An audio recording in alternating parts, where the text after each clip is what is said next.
Are we live? I hope so. Hey everyone. Welcome back. Hopefully your weekend was good. I want to give a shout out to Jaegerbot. Thank you so much for the follow. I appreciate it. Your name should be displayed on the screen there. So let's say, so the last case was really stupid. I don't know what the fuck happened. The only thing I do know was that I cannot believe they actually got away with a flying knife. Shout out to Ash for and Psychic Gaming. Don't worry, I didn't forget you for predicting that. So let's go ahead. Oh, let me just tell you something real quick. So I decided that I'm gonna play 999 after the first game of the Great Ace Attorney Chronicles. The first game, I got a lot of onions on it. I really wanna space out to 2 games. I want to believe that the second game would be better, but I feel like I just need a break from the Great Ace Attorney. My main problem with it, at least with the first game, is that they want it's like they want to have it all. They want to be like realistic in the sense of, oh, you know, English people and Japanese people, they are aligned, they're good, and their empires building up, but there's also a lot of xenophobia and racism. And again, like with the last case that we just handled, Natsume's, was a little too realistic. Ooh, gotta turn off my phone. Unless Twitch or somebody is giving me money, I don't wanna fucking hear it.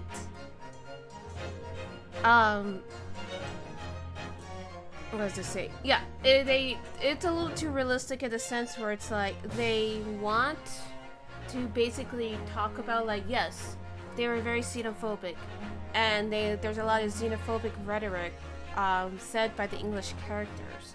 And of course, you know, I understand in Renosuke's and Susato's point of view, they have to take it, otherwise they won't be able to get work, they won't be able to get respect, and it's a shitty situation. As a Latin Hispanic woman, I exactly know what that's like, and seeing it in an Ace Attorney game of all things is very frustrating. It's very frustrating because Ace Attorney's already like in a, I guess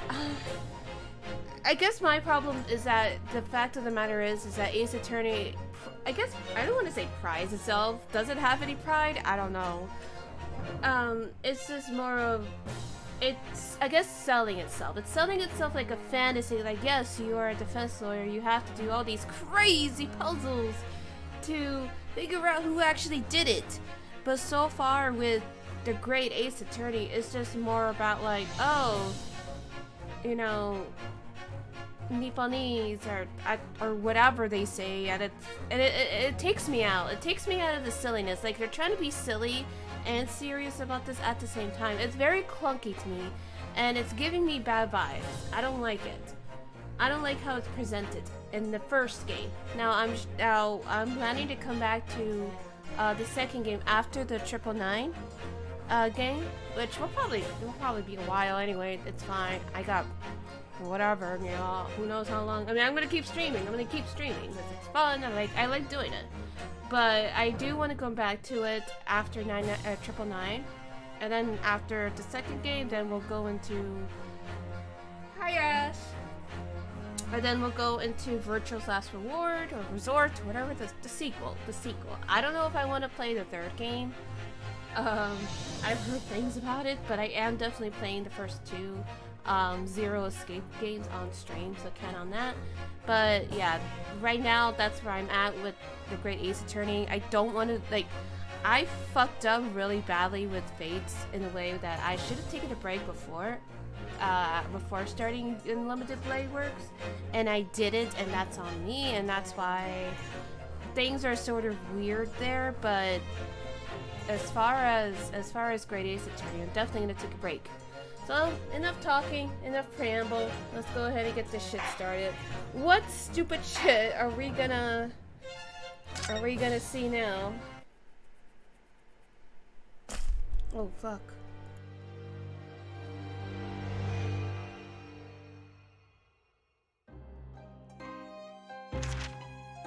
It's coming! Sholmes's cry pierced through the thick wall of fog around us. Wisps of vapor flowed over the pistol as I cocked it, and I waited, breathlessly, in the stillness. The silence lasted for what seemed an eternity, until, at last, it appeared. From the shadows of the cloud, an enormous beast sprang out upon us. A hound it was, but not such a hound as any mortal has ever seen. Its eyes glowed with a smoldering glare. The whole of its ox-sized body was outlined in white-hot flames. Its rumbling pant and hideous howl, so terrified was I that I began to tremble with fear. "Look well, Wilson," Sholmes declared, gazing upon the mystical beast. "For this is the diabolical hound of the Baskervilles."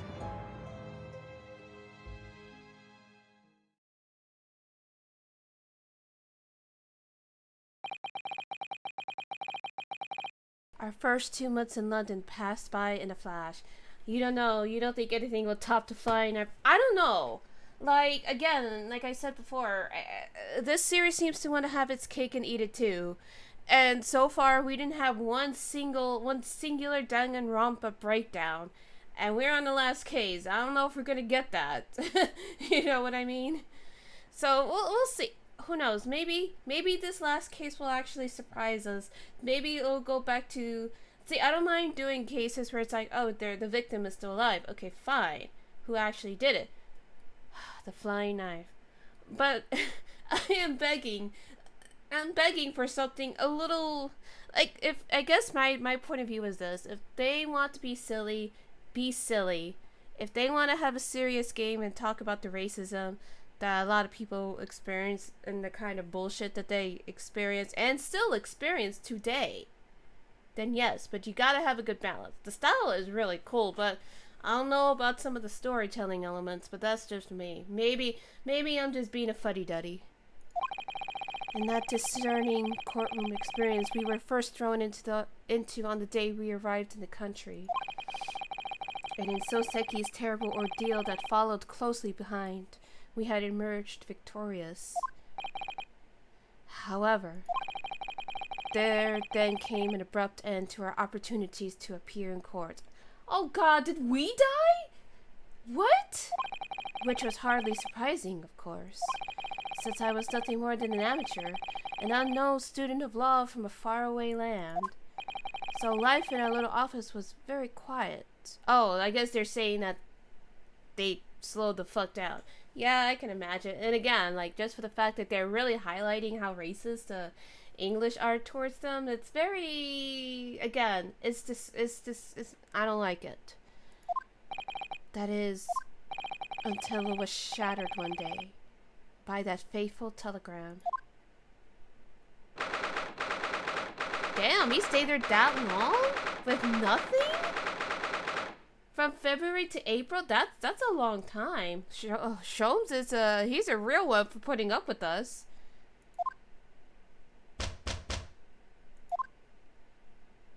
Who that? Oh, Spiffy.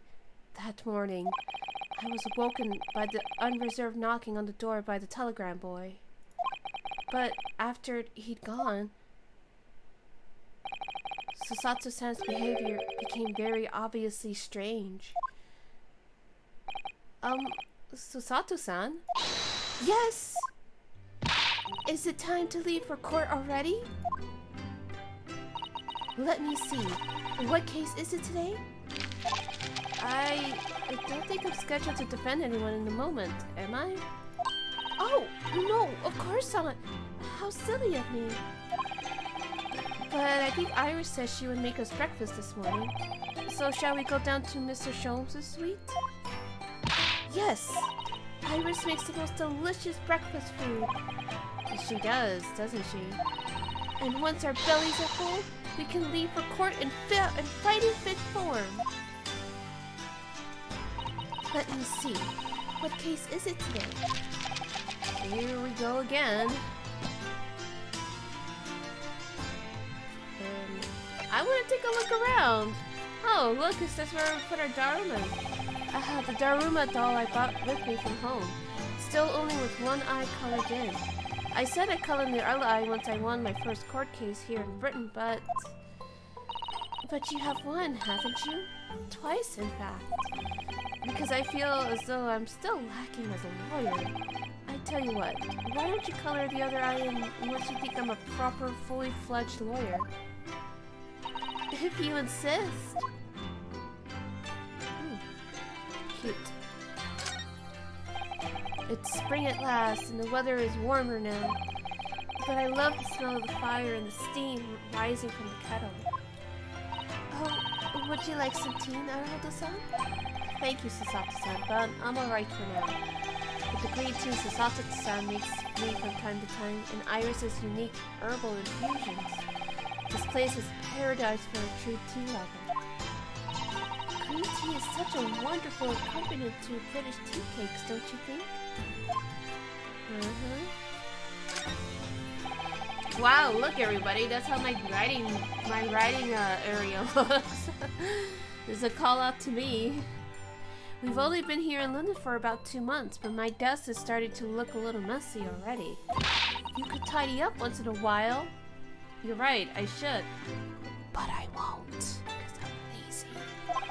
So Sato-san, I always say, making a mess is a small sacrifice to pay for being able to further your studies. See? There's your excuse as well, Ash.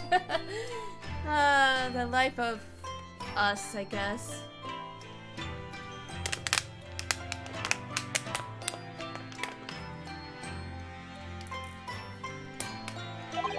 And time spent tidying up is time you can't devote to the same cause. And time spent on ridiculous arguments is time that could be better spent on some simple housework. Okay, Sasato, you don't need to call us out. She wins. I'm supposed to be the lawyer here. Nothing we can really, oh. So this is a tea set Sasato-san brought with her from Japan.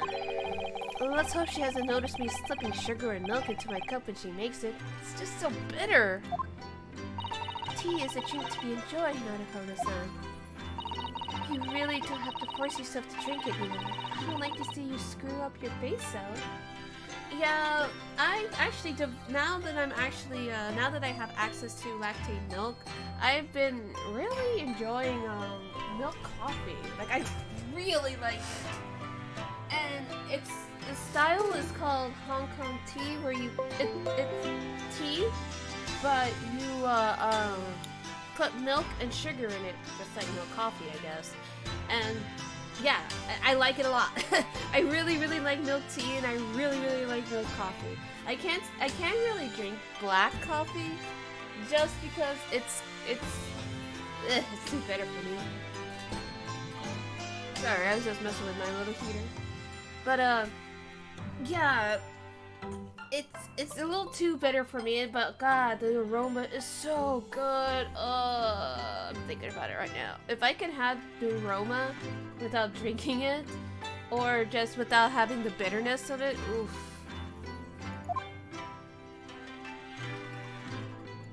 Oh no, that's not what I want. Oops, my bad. I don't need Sasato to call us out twice.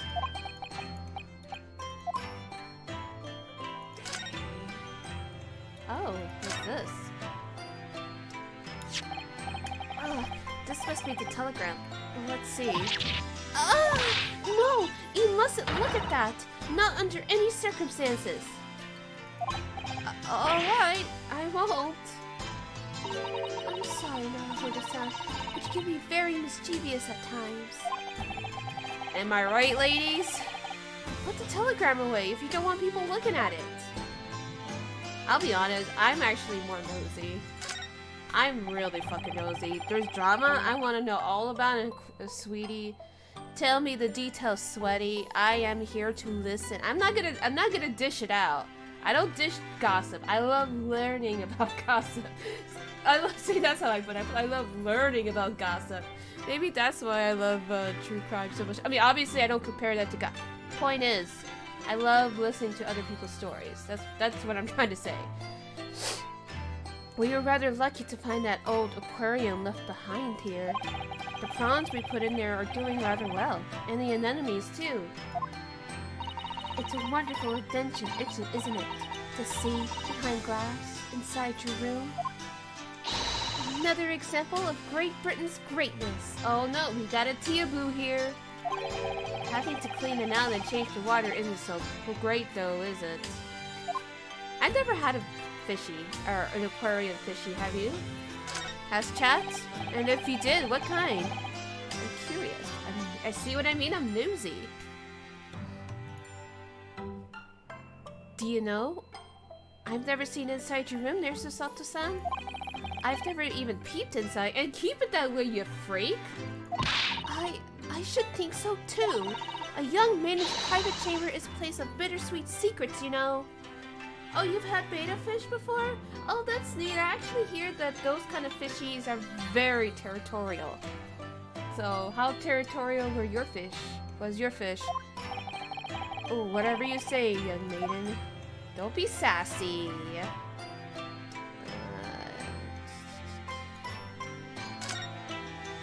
Oh, there's a shovel. That spade has been in here since we started renting the place.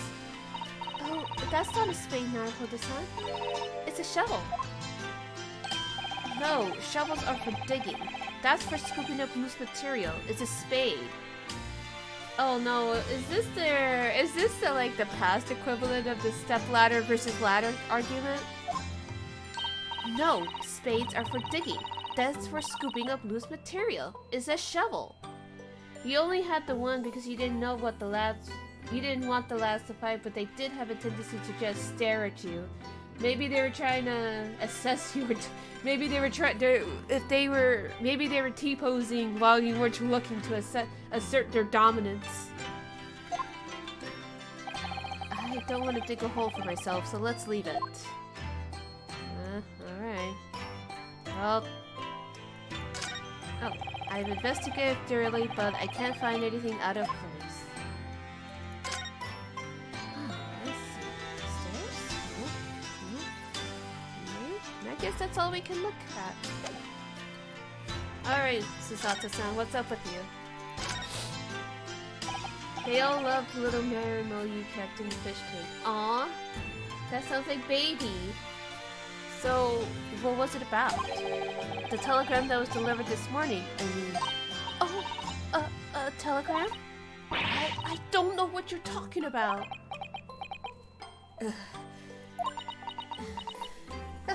Yeah, what happened, miss?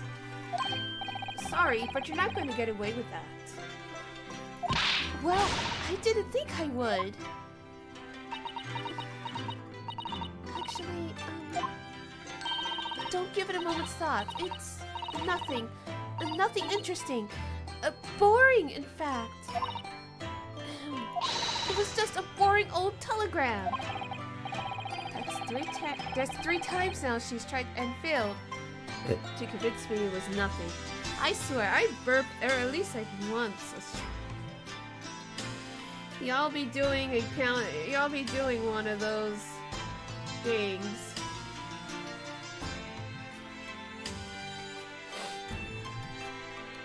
Those counters where you guys count how many times I burp or scream.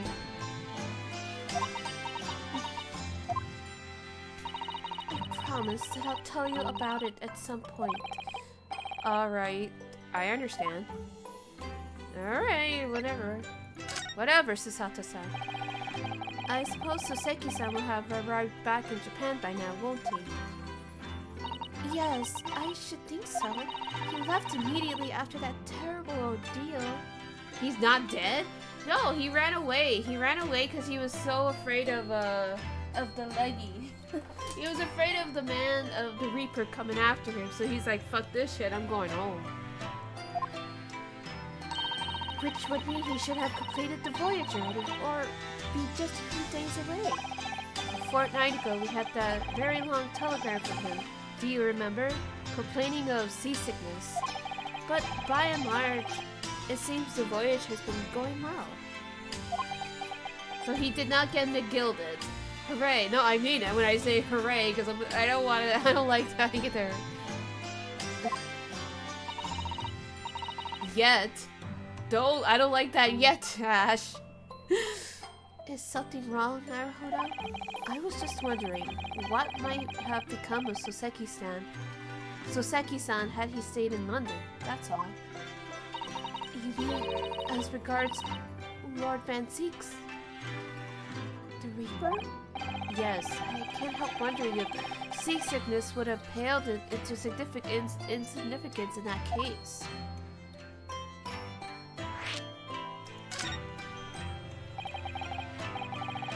What is it they say? That no one who stands in the dock can be safe from the Reaper, right? Yeah, I still don't know what the fuck is going on with this.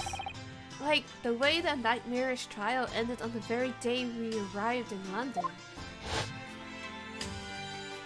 Even 2 months on, the cause of that dreadful fire is still a mystery. Yes, but at least Soseki-san is safely out of the country now. Presumably that means that the curse of the Reaper can only take effect within the confines of the city of London, perhaps? Even if that's the case, it's little comfort. I have a terrible sense of foreboding. Is some shit gonna happen? If the legend of the Reaper is to be believed, it would mean that he wields the sword of justice himself. Come to think of it, I wonder what he's been up to these past 2 months.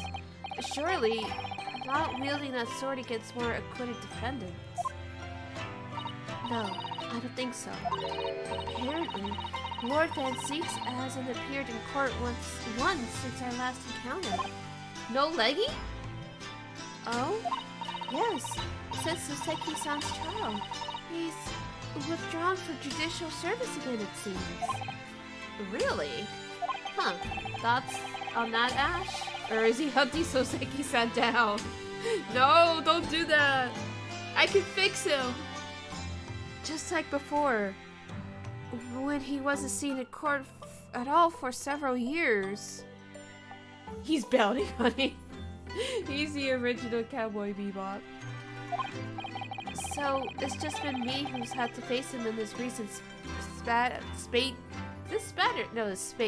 of trials then. Just my luck. I wonder if luck doesn't come into it. Sorry? What was that? Oh, nothing. Never mind. I mean, I guess. Well, we already looked at everything, so let's go vibe out with Sholmes. He's gotta maintain his curse. He's gotta end that man with his bare hands. No!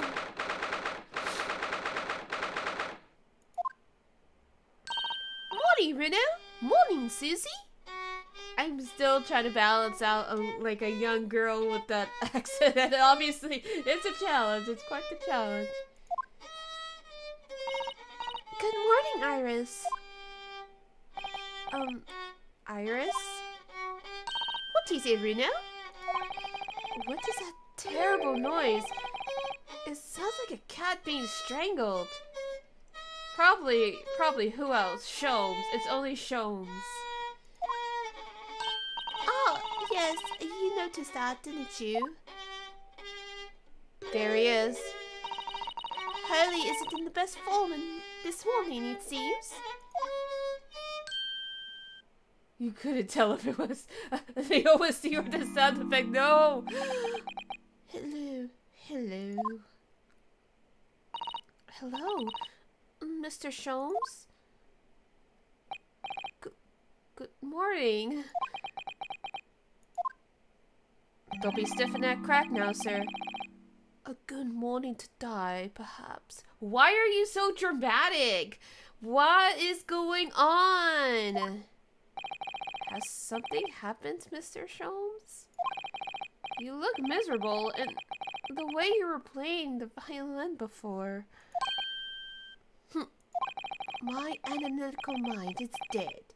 Music is dead. The world is dead. The world! Yeah, me when I get a rejection email. Me when Also me when I can't find my favorite song or all the music just sounds fucking terrible to me at that particular moment. Same sholmes. Damn this blanched existence. That's all it is, my dear fellow. Nothing of consequence. God, he's so dramatic. I love him. Before, it wasn't like I hated him before, but like he was just like really like annoying me. But his attractive level was going back up for me. I hate this. Why am I attracted to men like him? Why, chat? I'm afraid I don't understand. Well, Iris, is it a time we ate? You gonna eat, alright? Some dry toast and insipid coffee for me. If it's not too much trouble. He's so dramatic! What happened? Kitty! It's a kitty! Oh look, it's Wagahai. Oh, so we know the cat. Okay. But look how cute the kitty has a little bow! That's so adorable! Good morning, boy. Kitty! That must be some sort of tiny door for cats to use.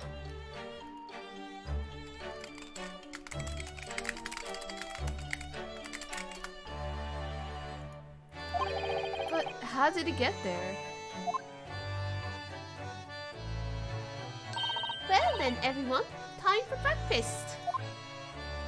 Oh, wonderful. Let me help you, Iris.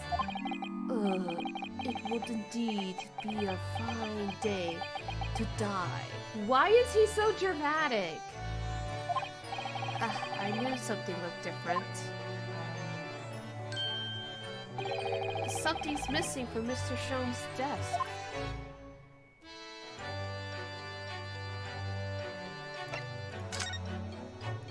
Oh, that's interesting that she just appears like that. I thought the fire's burning comfortably in the grate again today. It's a very different feeling to a Japanese hibachi somehow. Oh, look at that photographic print of a lady displayed on the mantelpiece. Could it be?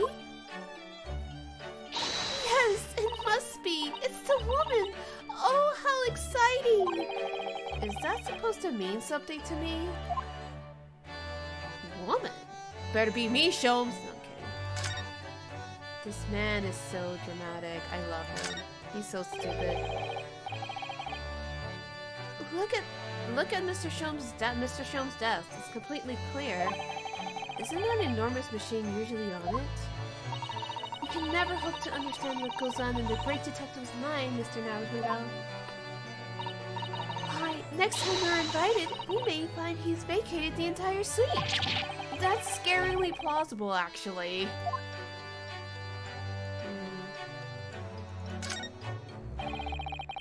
There's all sorts of these shelves: chemistry, apparatus, books, papers, and lots of things I've never seen before. It's all heaped up so high, I can't help feeling that the whole lot is going to topple any moment. Oh, it's such a charmingly untidy collection of paraphernalia, isn't it? Why are you excited about this, Usato? It just looks messy to me, like my desk. But you, Mr. Naruto, must learn to tidy up after yourself. No favoritism there, then. Huh.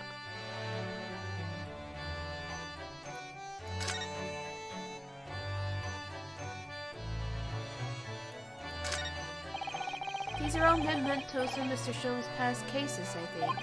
If he'd been involved in my case, I wonder if the beefsteak from Le Carnaval would be on display here. A mystery shoe, a curious hammer, some mysterious dancing man, a bust of Napoleon? Some mysterious dancing men? Hello? Fellas? What an entrancing collection! It looks like an untidy assortment of junk to me, rather than what's on my own shelves. Rather like what's on my own shelves. Well, you really ought to learn how to keep your things in order, Mr. Naruto. No favoritism there at all. It's not gay, it's artistic. Are you sure? Are you sure about that, Ash? I mean... Are we sure? Are we positive?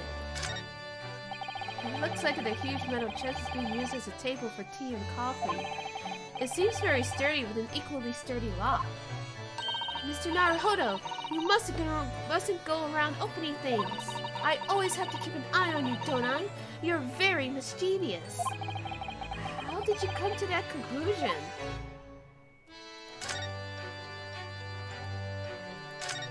Oh, this is also cute. Iris's beautiful tea set is there on the table, as usual. A cup of one of her special herbal blends always helps me to relax when I'm feeling the strain. The English pastime of tea has many similarities with our own tea ceremony customs, don't you think? Because they stole it from China. The British, I mean. The British, obviously. It's the idea of hospitality behind it. That's the essence of tea. But we're not gonna acknowledge that, no. We're just gonna keep our mouths shut, aren't we?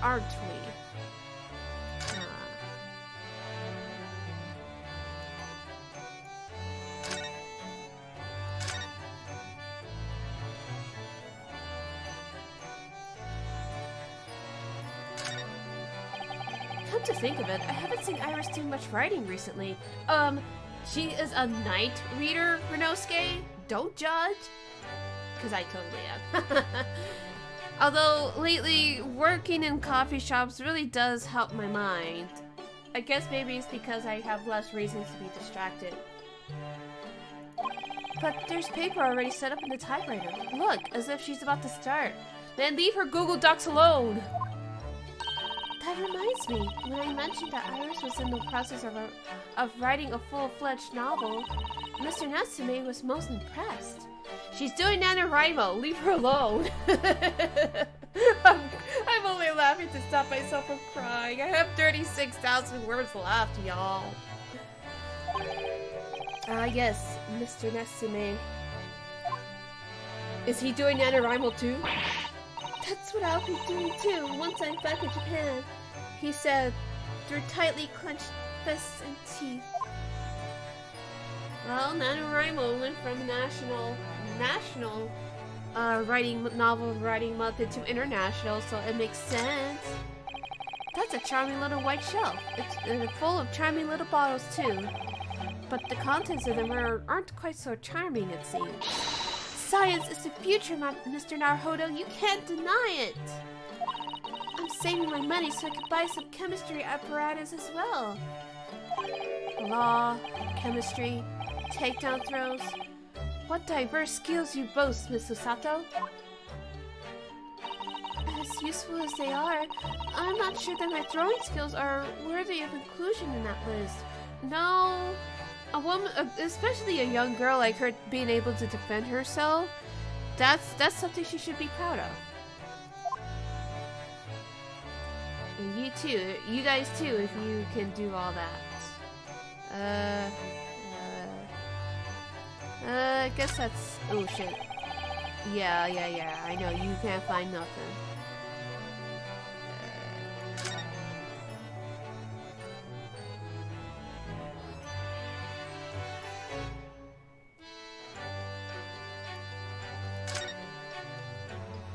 I'm just trying to see if there's anything else that's worth exploring, but I guess not.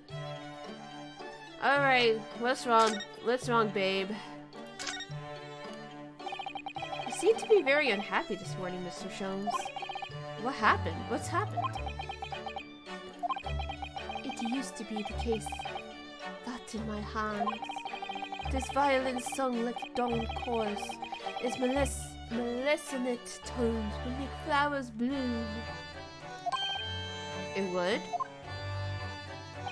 But now, the muses are unamused with me. The goddesses of music have thrown me over. Whatever do you mean, Mr. Sholmes? For hours I have bowed, for days even, through the night I have endeavored to no avail. That sound, my tune, is lost. That brilliant, clear, unwavering tune. Gone forever. No more recitals of unbridled emotion. Well, you haven't been practicing much lately, haven't you, Hurley? Don't worry. Don't worry. I'm sure it'll come back to you in time. Heed my words, Mr. Naruhodo. The goddesses of the arts are fickle. It is true. That is very true. They are very, very fickle.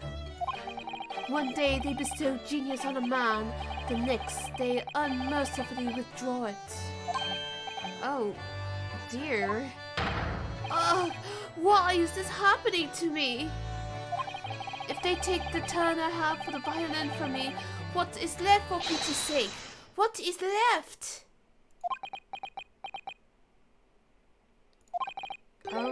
Deduction perhaps? Isn't that what you're known for?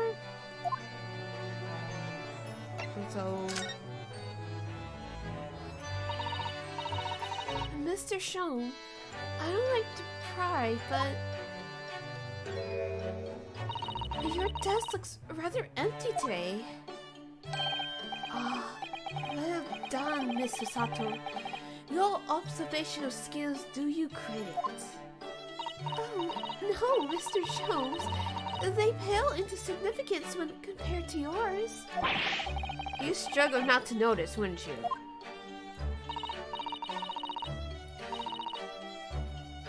You mean Hurley's great analytical? That's at the Windy Banks now. Sorry? Is that a Windy Bank? No, Windy Banks. The pawnbrokery. Huh? What? Oh shit, did he sell? What? Is he on Hard Times too? You mean you pawned that enormous machine of yours? It has some considerable value, you see. Quite undeservingly. Hi, Megabillion. How are you doing tonight? But isn't it a very important machine for your work?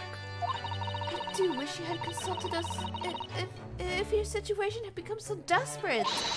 I should have gladly passed what little income I have to you. Dear madam, cakes are far from desperate.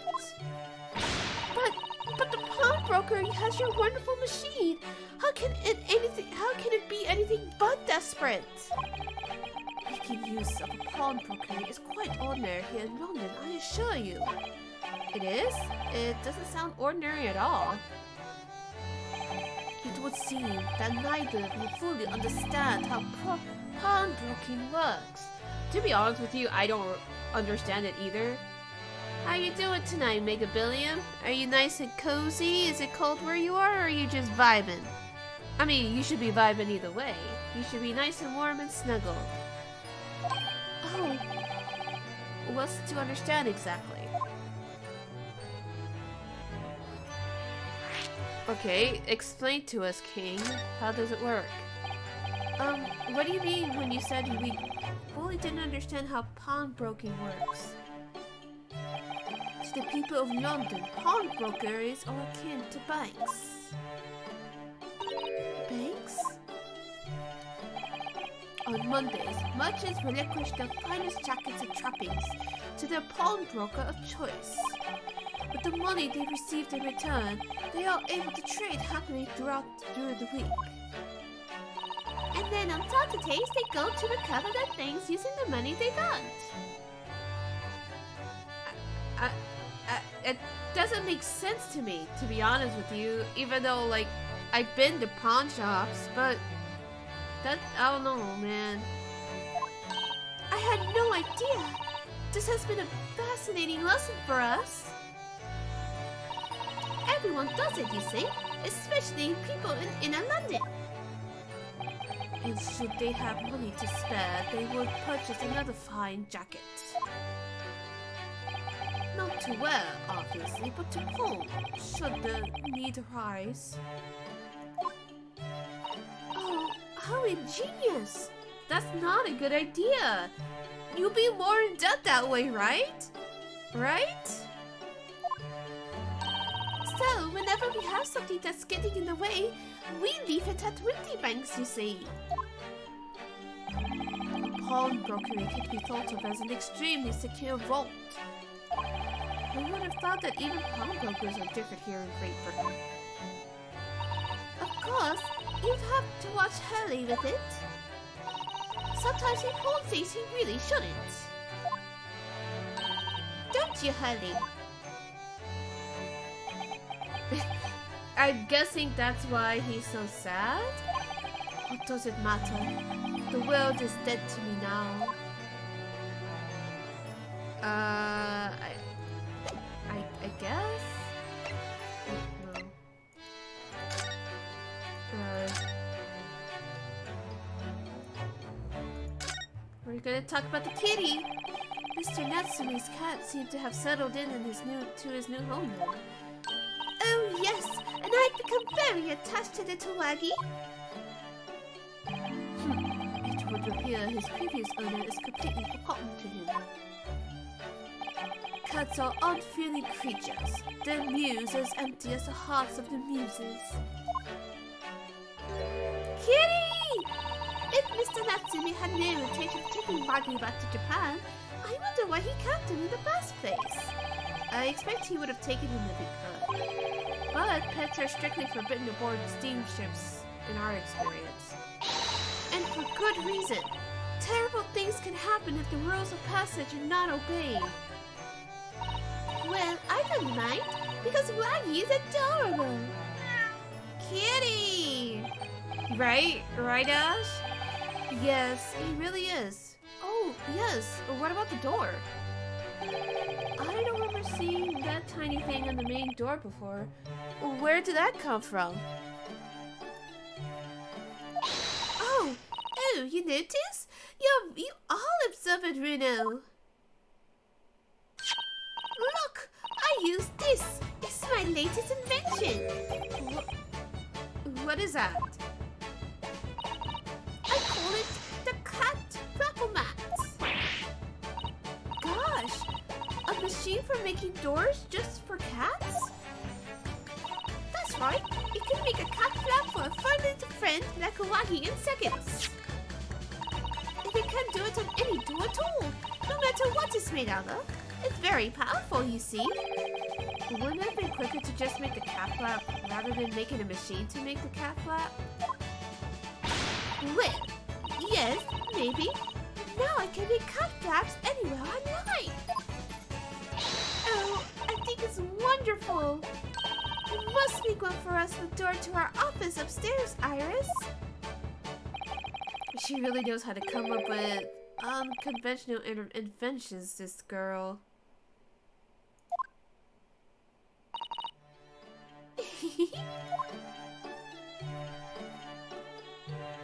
That idea is kind of... Uh-oh, Kitty's up to no good.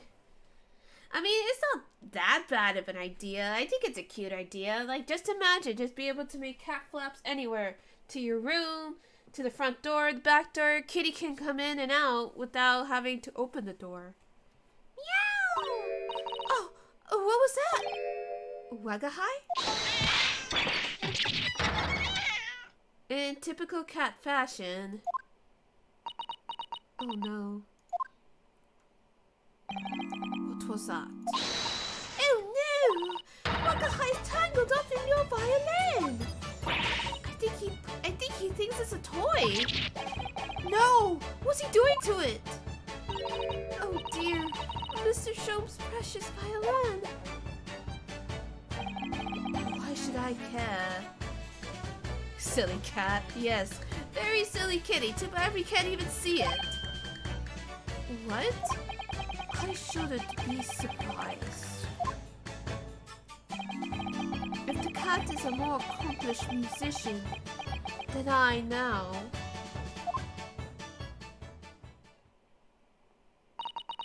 Mr. Sholmes really is in poor spirits, isn't he? Somebody please get this man a Snickers, right? Well, anyway, I'll put it back where it lives, shall I, Hurley? Out of the cat's reach, if possible. Maybe we should assess the damage. Let's see how bad the cat screwed it up. Oh my... But I love how dropping your switch on your keyboard resulted in a single plus sign. Well, you are adding to the fact that that's a silly kitty. So, this is the violin, is it? Oh yeah, the string got fucked up. It's a Stradivarius. I can't wait. Stradivarius, one of the finest violins in the world. Made by the renowned Italian luthier Antonio Stradivari. I have no idea how to pronounce these names. My goodness eyes. Oh, I see. It doesn't really look all that special to me. Yeah, those things are hella. I know those things are hella expensive, but like, god damn it. I happened upon it, covered in dust, languishing in a pawn shop down in a nondescript back alley. Looks like it just broke the string, so... The broker had no idea of its value, so I was able to purchase it for a mere 55 shillings. How honorable of you. And it did today had been my faithful companion in every great Paganini-inspired performance I have made. I ask you, is there a reason to live in a world devoid of music? To tolerate this blanched existence? No! There is none. Why is he, like, depressed? It's just the string that broke. It's not that... Wait. I can't really tell if the string is just broken or if there's anything else wrong with it. Mr. Sholmes? What, dear madam, what? My thoughts are preoccupied with fancies of release from this dull routine. Well, it's about the violin. It looks very different from normal, don't you think? What artist is it? Okay, I don't deserve this call out, Mega Billy. Look, it's hard to do, but we're trying to dispel the starving artist, that the artist must be depressed to create beautiful works. Not the Shinji hands, no!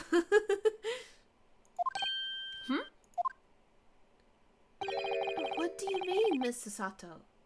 Oh, Susie's right! Not the gun! The tone of the wound is completely different. But that's not all. I'm sure there was no crack here before. Oh yeah, that shit got fucking cracked? I can't really see it. Unless this thing right here is supposed to be the crack, then oof, big oof. Could a depressed person make these? I'm yelling, no! Wait, it's not even the right size, is it?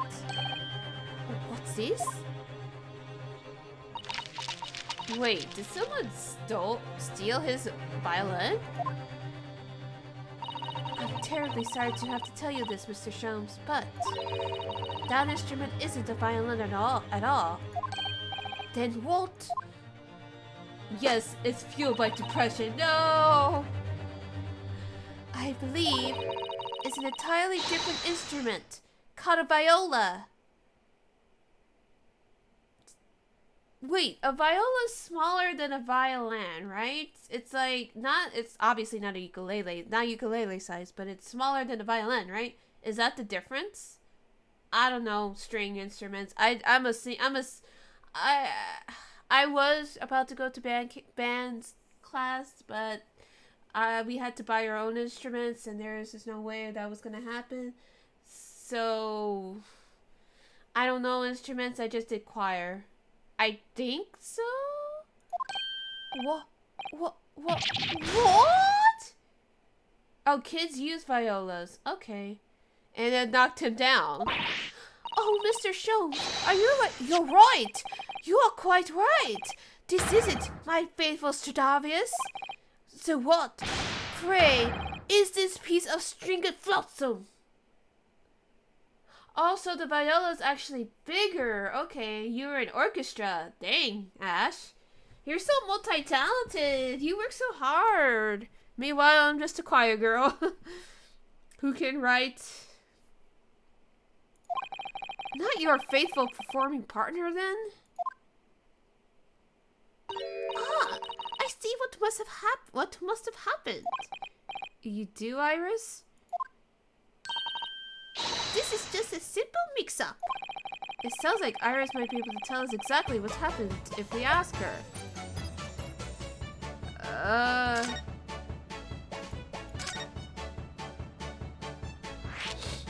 So what's the mix-up, Queen? What do you mean by a mix-up, Iris? Well, you see, this violin... Sorry, this viola, I mean. Violas are like lower in pitch. They play a different clef than violins. Oh, that's probably why the way sholmes was playing it was very bad and very low compared to what a violin must sound like. Because I do notice that whatchamacallit, it does, it was a little in lower tone, but obviously I don't know these things as well as you might, but it makes more sense now. Wasn't Windy Bakes until last week? At the pawnbroker's? Not Mr. Sholmes' beloved music partner. I love how he's so like. I love how Renosuke appropriated the A here. There is a proverb from the East, with which you are no doubt familiar, my dear fellows. Always let a beloved child travel. Squeeze me? Yes, indeed. So you've sent your beloved violin to pawnbrokers in the hope that it would experience personal growth? Oh, what a wonderful idea! I know that we artists always call our art pieces and like in this case an actual instrument our babies. But come on, Susato. Come on. Last week, I pawned my great analytoscope in order to release my precious instrument. But it would appear Mr. Winterbake mistakenly furnished me with this tawdry fiddle instead. But my ears cannot be deceived by the hollow timbre of this piece of timber. No, but your every sense was deceived by the fact that it just had strings. Pshaw! A fine state of affairs this is, and why I always say, Mr. Naruhodo, never trust a pawnbroker. They will try to fiddle you every time. Okay. But earlier you told us that you could think of a pawnbroker as an extremely secure vault. Yeah, I don't think you realize he's very dramatic. Come, Mr. Naruhodo. Dilly-dallying will get you nowhere. Sorry? Frothing your toast with that vacant aspect. Pressing your coffee so obtusely. Why is he like fighting the breakfast? Are you not a little embarrassed by your own conduct, considering the urgency with which we are faced? You must visit Mr. Winterbrake's bakery at once. That's right, isn't it, Mr. Sholmes? Precisely, Mrs. Sato. Without a moment's delay. But I haven't finished my bacon and eggs. Your fingers and mash? My dear fellow, surely you do not still intend to crunch your bacon with an increasingly vacant aspect, to press your egg even more obtusely? Alright, say no more. Let's go then. Don't worry, Minnow. I'd be happy to heat it up for you again later. Oh, thank you, Iris.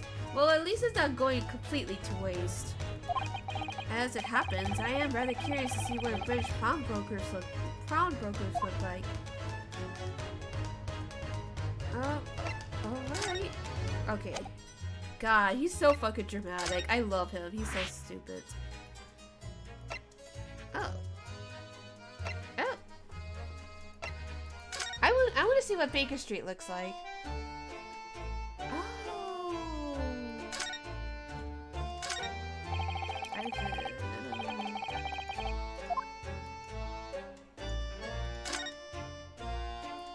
Oh, I see. It's literally next door. Look at all the different things in the window of the shop. That's Winterbakes, the pawnbrokery. looks much smarter than the pawnbrokers in Japan, doesn't it? Yes, you're right. I find pawn shops at home rather inapproachable, personally. It reminds me of tearfully parting with my favorite fountain pen. I felt so miserable. What doesn't kill us makes us stronger, Mr. Naruhodo. I hope he got his pen back. Rooting for you, King. I guess we'll just go in.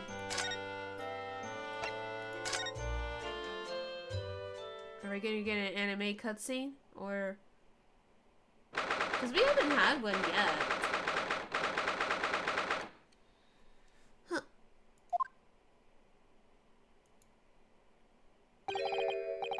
So this is a British pawnbrokery. Oh my! There are all sorts of tools and contraptions in here that I've never laid eyes on before. Sasota-san, and that spark of wonder in your eyes. You can't wait to scour the shelves, can you? I get the impression you enjoy places like this? Oh yes! I don't know why, but seeing such a lot of things I don't understand is a real thrill for me. Idea, fellows. Let us not forget why we are here. Oh, Mr. Sholmes! We are calling on matters of business, not pleasure, and I am willing to box for it. He says as he boxes Susato. And clearly Mr. Sholmes means business too, judging from that spark of fury in his eyes. Oh, Mr. Sholmes, sir, welcome back. Did you hear that brazen welcome?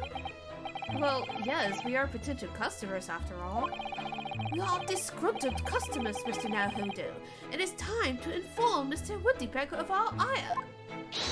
Come, the fight is afoot. Why is he like this? Hello? Naturally, you will recall this, which I retrieved from you some days ago. Yes? This second-rate fiddle is not my faithful instrument, Mr. Woodypecker. The color of the wood is different. It has holes in it. It's not even the same size. A wonderful summary of her observations, Mr. Sholmes. I'm so very sorry, sir. How utterly unforgivable of me! Inexcusable mistake for a pawnbroker. There is only one way to make amends. Excuse me? Hello? Hello? What? What?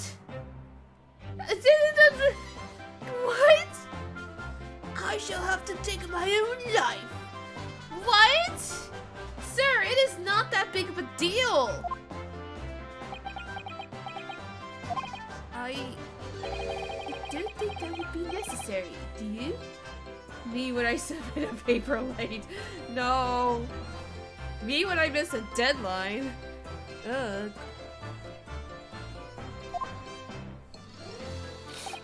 If I may just say one thing before I pop off. Yes?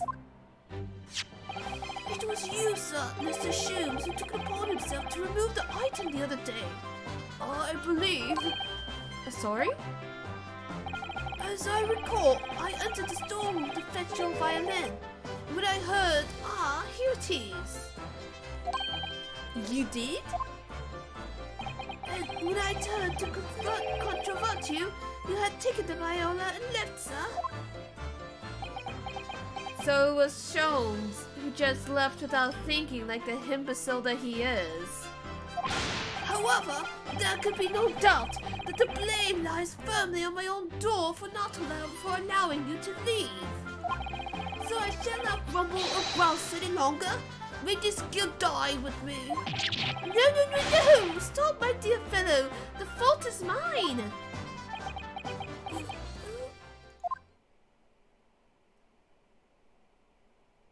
Phew. What? It would appear that the fight is over. do humbly apologize, Mr. Winterbank. Evidently, my questionable disposition precipitated this tragedy. Well, you wouldn't be Mr. Sholmes without that questionable disposition now, would you? Ha ha, I do believe you may be right, sir. God, what a imbecile. It's either laugh or cry, I suppose. You are, it must be said, one of my more challenging customers. I needed to remind you of the peculiar collection of items you've brought to my door in the past. Oh? Peculiar items? In the extreme, Mum. For example, the unpublished manuscript of the Emporia's work, the novels of Sherlock Sholmes, or some such. Oh my, a new full-fledged novel? And unpublished? A story I have yet to read, you mean? Oh, forgive me! I already don't like this. Wait, before you die, you must tell me more. Sasato's like, I don't give a shit if you die. Tell me more. What's your last words, old man?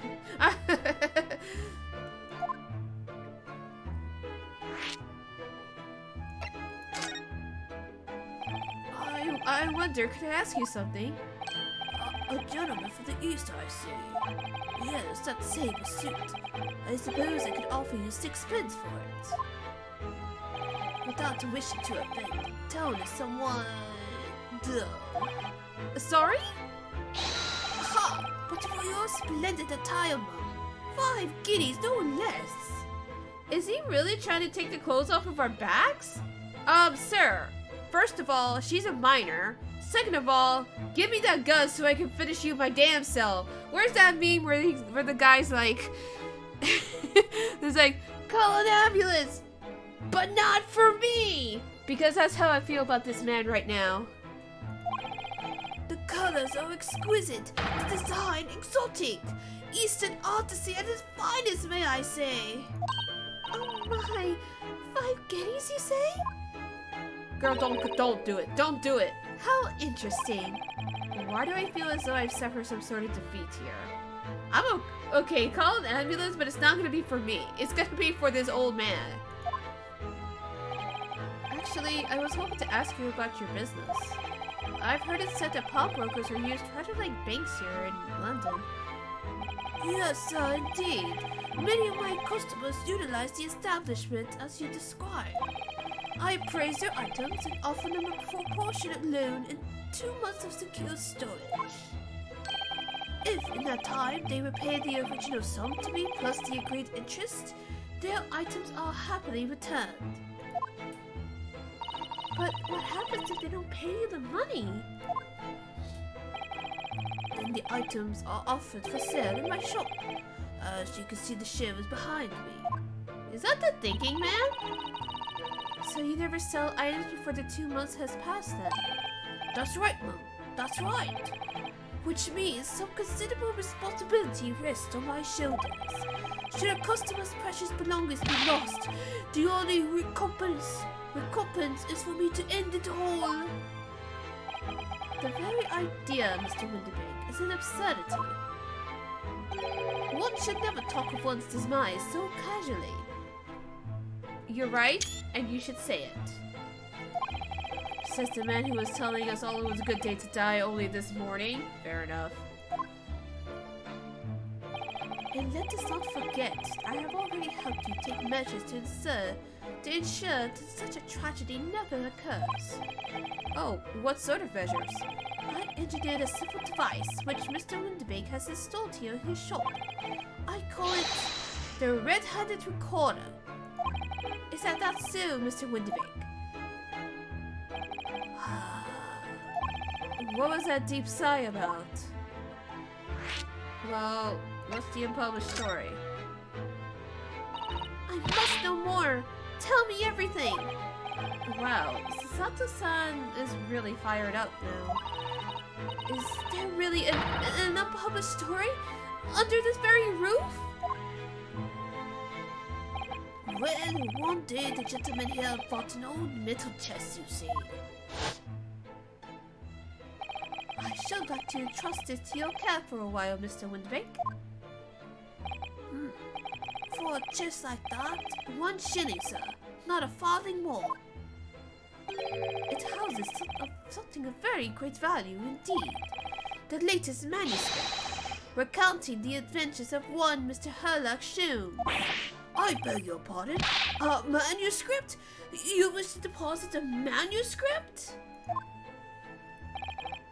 Indeed I do, for I am confident it will be quite safe here. And that was that. And as such, Mr. Sholmes' latest tale of otherworldly mystery lies dormant in my storeroom. Mr. Sholmes, is that really true?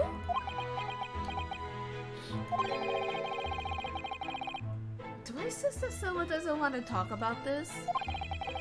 I continue to pay your fee, do I not? Then kindly continue to store my belongings securely. Of course, sir. Of course. They are safe and sound with me. I assure you. On my life.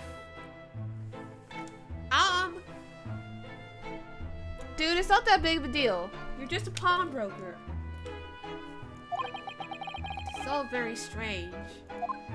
Yeah, no kidding. What on earth is a red-handed recorder? Use your eyes, my dear fellow. There are 2 just below the ceiling. I can see what appears to be a camera attached to some sort of timing device. Oh, did he like put in surveillance? Very astute. It is indeed a camera furnished with some 100 pieces of celluloid film. And every 30 minutes precisely, the camera automatically records the appearance of the shop. Here, I have an example I can show you.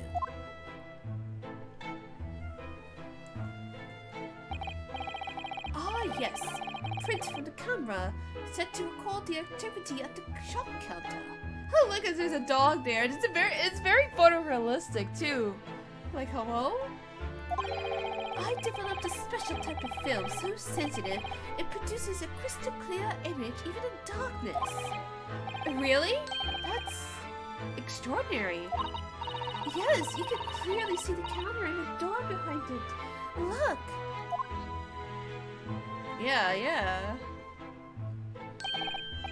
So you see, were someone to enter the premises with ill intent, his identity would be summarily exposed. But did you not say that the photographic prints were taken at 30-minute intervals? Yeah, that's definitely going to create some problems, especially if they know about it. I mean, I doubt they're going to know about it, but it's still like very... It's unique. I'll say that. It's unique, but then again, this is like in the beginning of the 20th century. Indeed, as you say, my dear madam. Then what if the incident were to occur in between times? One can only say that would be a cruel twist of fate. I must confess, your devices have been giving me some cause for distress as of late. I beg your pardon, Mr. Winterpig. Surely they are anything but distressing.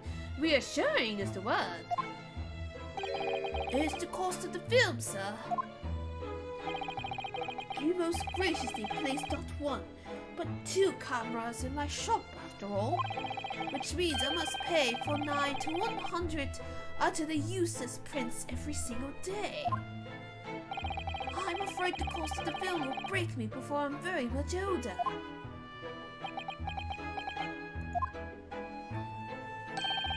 Nevertheless, a small price to pay to ensure the safety of my preferred pawnbrokery, no? My dear fellows, we verge on an age where safety and security come at a price. So you're the motherfucker that started that bullshit. Oh, heaven, help us.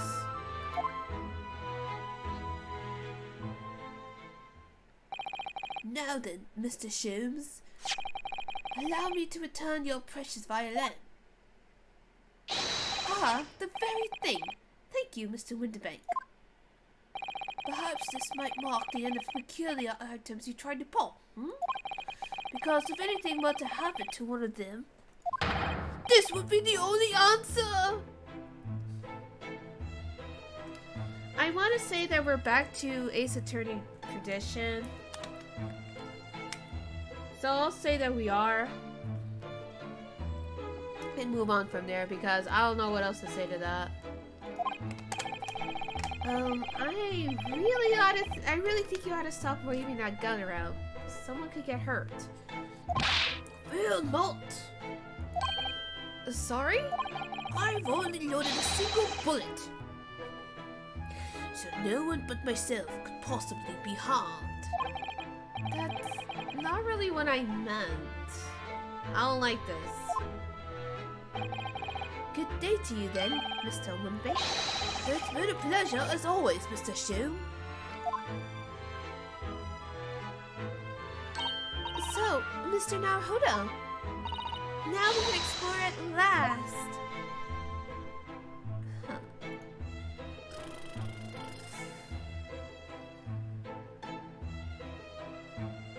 Well, it's time to look around. Let's start from the beginning. Let's start from the entrance. That's not a calendar you can easily miss, is it? 15th of April, today's date. Yes, that's not for sale, I must point out. It is an Eastern-style patriotic calendar. Every night at midnight, I tear off the front page to reveal the following day's date. The perfect calendar for a tearaway fellow such as yourself, Mr. Winterbank. And who was it who walked out of here with the wrong violin before? Hello? Well, when the agreed storage period has passed without repayment, articles are forfeited, you see. So I have to keep a close eye on the date. It's something of a pawnbroker's obsession, you might say. Oh, yes. I can see where you're very dedicated to your job.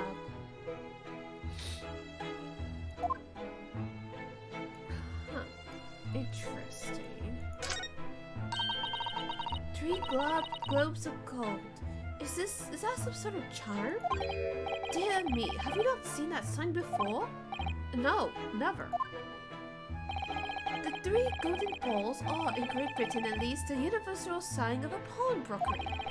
There are more than 700 such establishments in the capital, all showing the same sign. Oh, I see. I had not imagined your ignorance was so profound. Okay, sure. Okay, Sholmes. You need to chill. Oh, well, what is the significance of the 3 golden balls then? Does it have some special meaning?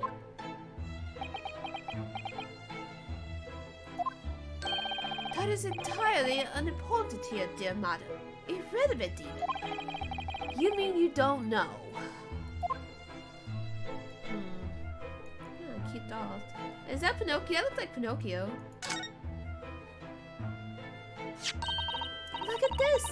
Whatever could it be used for? I have no idea. Ah, what is that? There's a small catch just here. Look! We're going to open it, aren't we? Oh my! That's amazing! It has some sort of spring-loaded mechanism. Which we'll never manage to put back to the way it was before. What are you two doing? What? Us? Nothing! No, nothing at all! Whatever this device is, it seems to have a pair of little windows to look through. It feels as if I see something rather similar to this elsewhere. Huh. Interesting. Now, what do you suppose this rather enormous machine does? It seems to have 2 little windows for looking through. Is that a radio? Allow me to enlighten you, my dear fellows. What you're all looking at is a stereoscope. A stereoscope? Fascinating! A radio? It's aptly named, I assure you. Look through this eyepieces and see for yourself. Oh, I should be delighted to. Excuse me a moment while I just have a look. Just before you do, there's something I should point out. My dear fellows, in order to see the image properly, stereoscopically, as it were, you need to be cross-eyed. However, if that is beyond you, it is of little consequence today. Alright then, I'm gonna try it. There she goes. Ah! Mr. Naruhodo, you must see at once! Alright then. So I need to be cross-eyed, like I'm trying to look at my own nose.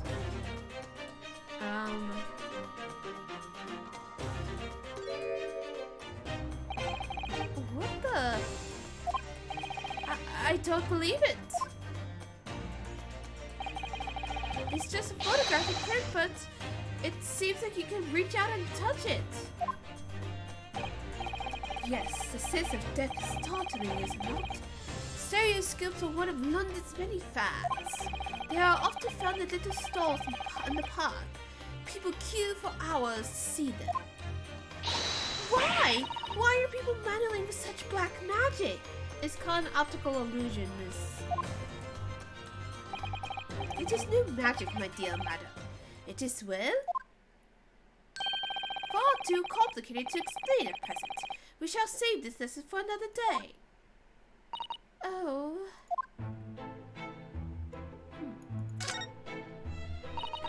What an assortment of things here there are on these shelves. What an assortment of things there are on these shelves here. Crockery, footwear, clocks, and watches. Almost anything you care to imagine.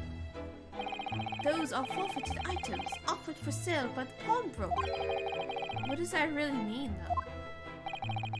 When you pawn or colloquially pop an item, the broker loans you money against its worth. He stores the item for an agreed period of time, after which the loan must be repaid. If not, he is free to display in this shop for sale at a price of his choosing. Oh, yes, now you've explained it, I'm noticing a little price tags everywhere, on everything. Of course, simply by paying the agreed interest on the loan, one can extend the period of safekeeping. So you may pawn that black garb of yours without fear, my dear fellow. My treasured university uniform? Never! It embodies my student spirit.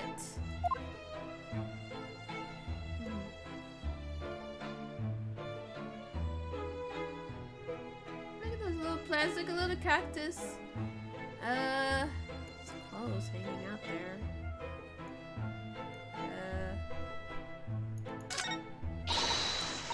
Look at this! What could this lovely, big, shiny box be? That, my dear madam, is a music box. Surely you have such things in your own country? Oh my, yes, but I've never seen one so large before. Shall we listen a while?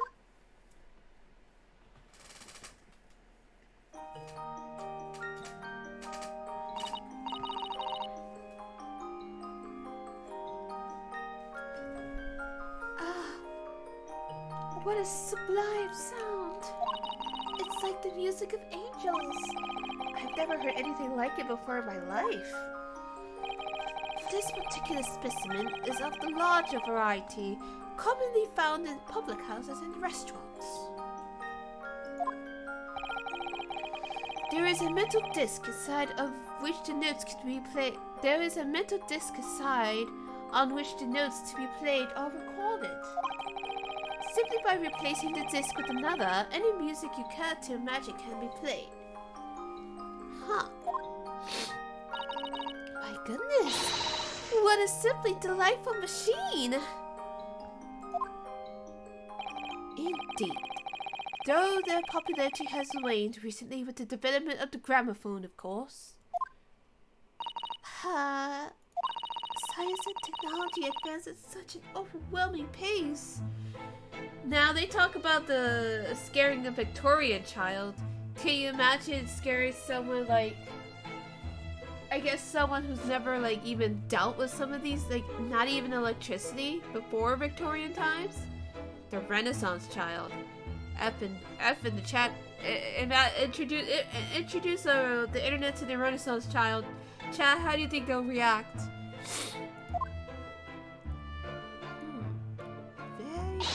What? Only a tuppence for it? That ain't fair, and you know it. Hello? The article's barely with a penny, miss. I cannot offer more. They'll burst into flames on the spot. Sounds like there's an argument brewing over by the counter. Come on, that can't be right. Have you even had a proper butcher's at it? I've seen all I need to see, young girl. Wait, don't we know? I'm sure I recognize her. Wait, isn't it that little Cockney girl? Oh, yes, it's that young lady from Mr. McGilda's trial 2 months ago. Her name is Gina Lestrand, my lord. She's a chancer. Earns her crest among large crowds, relieving people out of their purses. What's commonly called a pickpocket.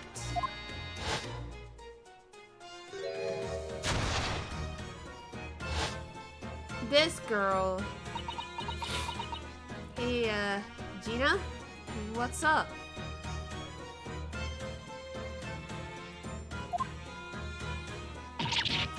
God, admit it, you lot! Hello, Mr. Strad. I hope you've been well. What? You remember me then, do ya? Well, I remember being completely surrounded by smoke, that's for sure. Is she gonna kill somebody again? I hope not. So, what are you doing in here? Down and out like the rest of us? Nothing to eat?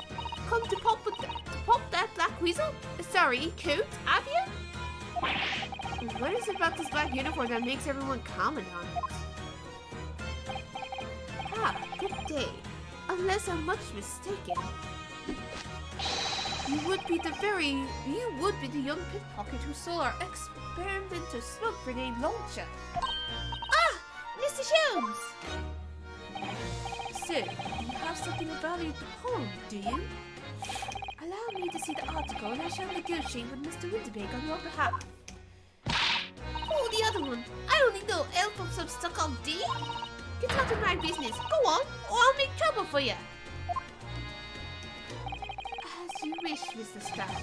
I will happily remove myself from your presence. Then why did you even offer? Ugh, what is this case even about? It's really done it. It's gone. I'm sorry, but as I said, there's really no room for negotiation here. What is that thing he has in his hand? Some kind of metal disc? Hey, you! Go on! Leave me alone! Oh, Mr. Strand, just pretend we aren't here. We shan't be offended in the slightest.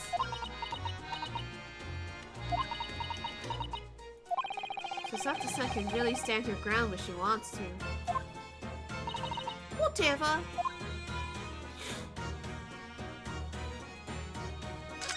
I don't think... Look at Mr. Winterbeck watching diligently over his shop. There are still so many things I'm curious about. I don't believe this is the time for browsing, Mr. Naruhodo. We should probably see whether what that argument's been resolved yet, I suppose. Man, fuck that argument. I don't give a shit.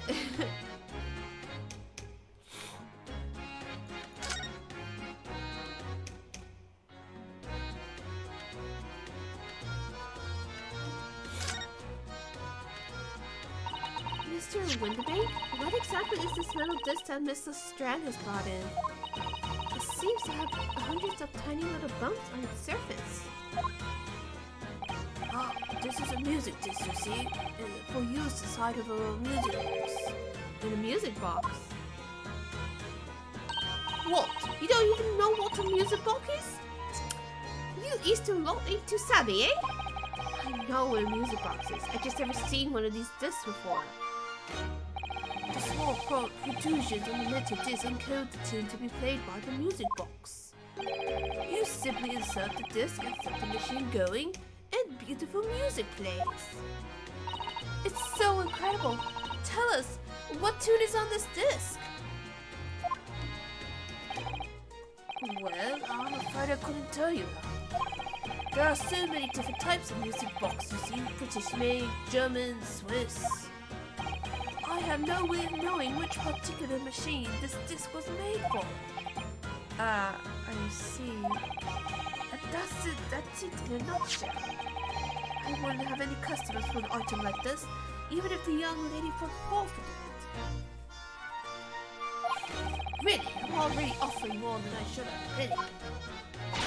That's a packet of lies! He told me! He did! He said it was... well... He who? Never you mind! It just ain't right, that's all! That disc was good money, I knew it is! Well then, you'll have to try your luck at another pawnbroker's, won't you?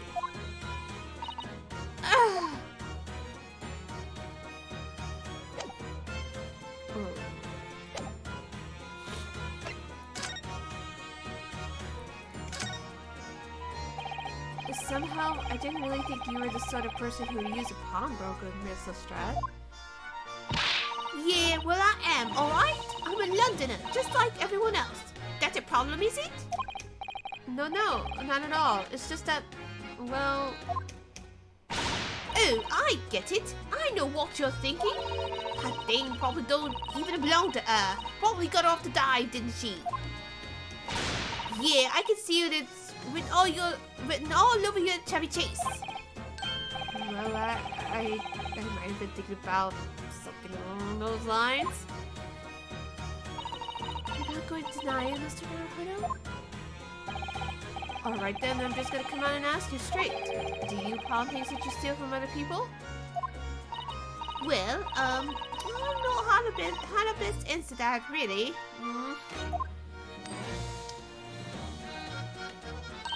Suppose. Sometimes. You're not going to deny it either, Miss Lestrade? But not this time, alright? I swear! That thing belongs to me! The disc that Mr. Winterbrink is holding. Perhaps we should see what he has to say about all this.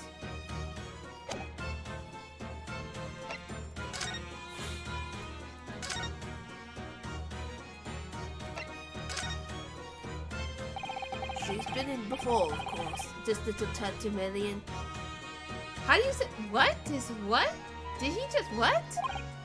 I see. And brought some dubious article of other with her every single time, might I? Dubious? What are you trying to say? I'm an honest customer, me. So, is there something dubious about the disc she brought in today? Well, if only it were that simple. Sorry? What do you mean? What she actually put in was a storage ticket. Ah, a storage ticket, so... Miss Lestrade has actually come to redeem an article from you today. Is that right? Yeah, that's right. A girl like me has other stuff what needs stored. Alright, yes, that's definitely dubious. Thoughts so far, chat? The article in question would have been forfeited at midnight tonight. But as she gave me the ticket for it and repaid both the loan and the interest, I was obliged to return the article to her. But what was the article? Do tell us, Mr. Winterbank. Yeah, I don't know what this case is. It going to be a case of theft? Because it's clear that the game wants us to kind of like do other cases other than just murder, but I don't know. The little scamp is wearing at the moment. It's the overcoat that she redeemed. Oh. stole it. I mean, it's mine, so of course it does. So, what about the disc then? How does that come into all of this? Oh, the disc is something else. A new article to pawn if the girl and I can agree on price. What, are we gonna play Pawn Broke? Are we gonna play Ace Attorney Pawn Stars now or something? I'm confused. I thought you said that Miss Lestrand brought in a storage ticket today.